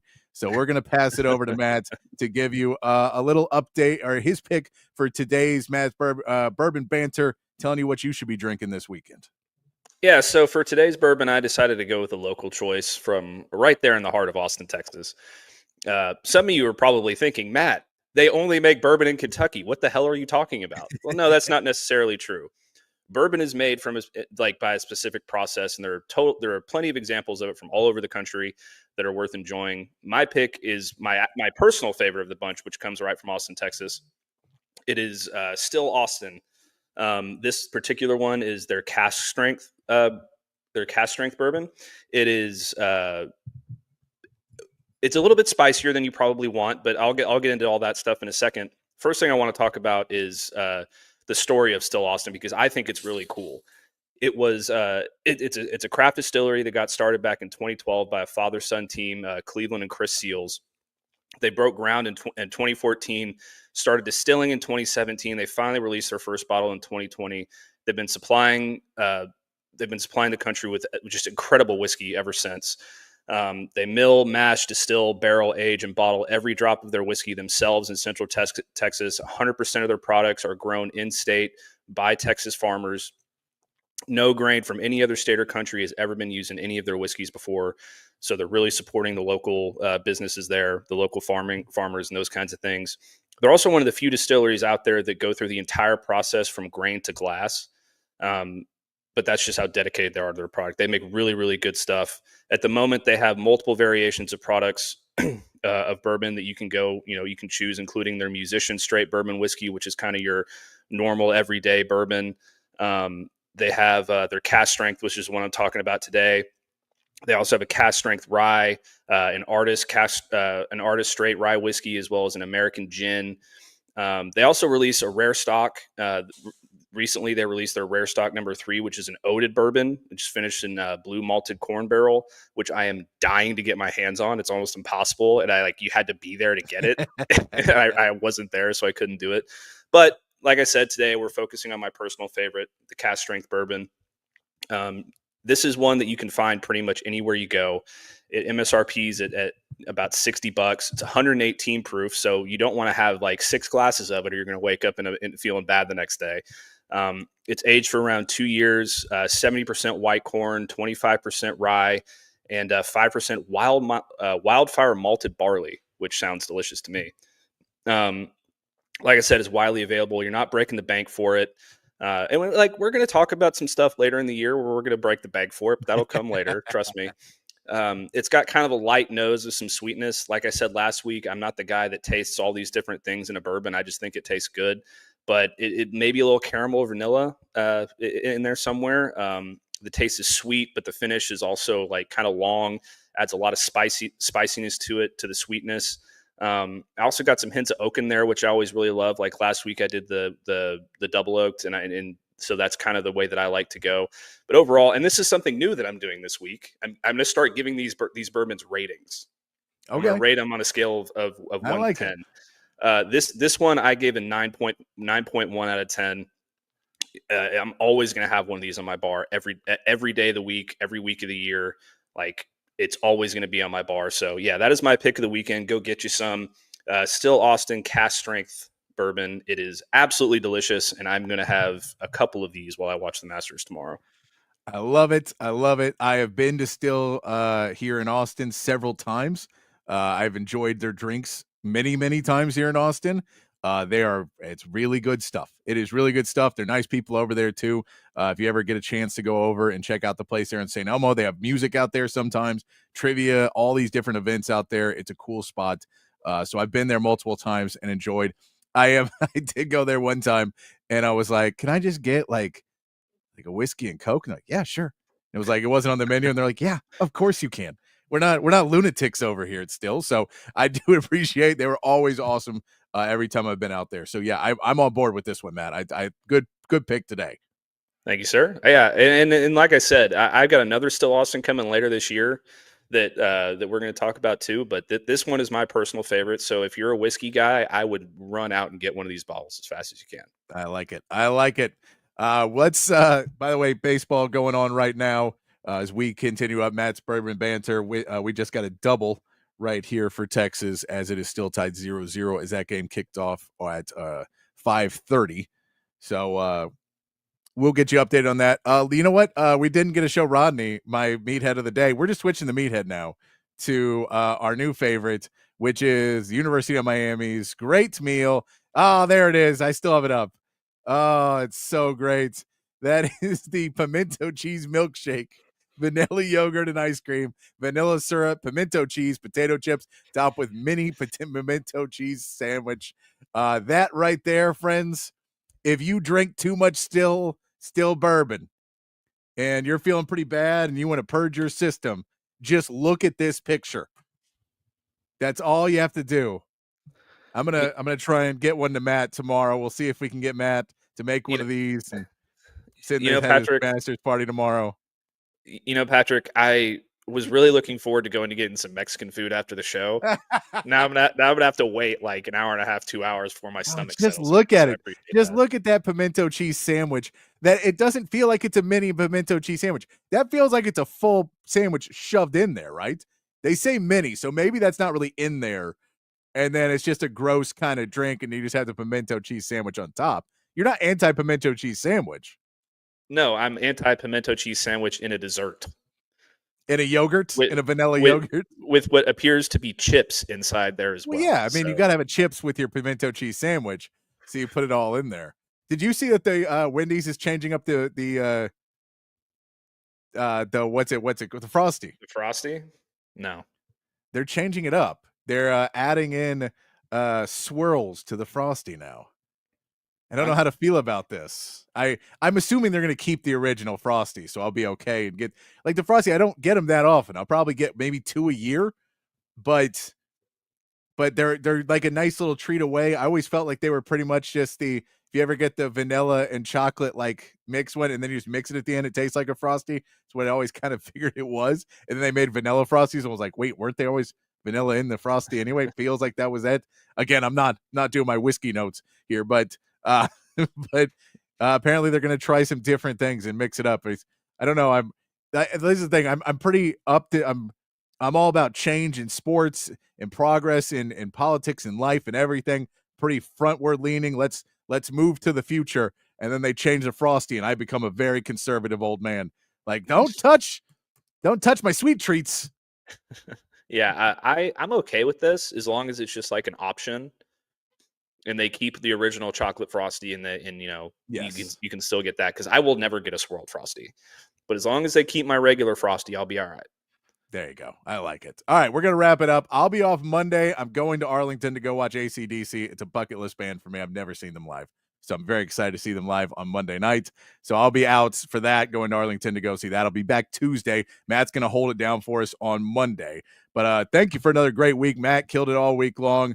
Follow Matt online. Matt also runs Texas Longhorns on SI. If you want to keep up with all your Longhorn news, that's the place to do it. And check in with us. We'll hear every weekday, 4 to 6 p.m., Monday through Friday. So feel free to join us next week, as we'll be back with more. But until then, be kind, be safe, keep your underwear clean, and we'll see you right back here next week for more from Open Gym.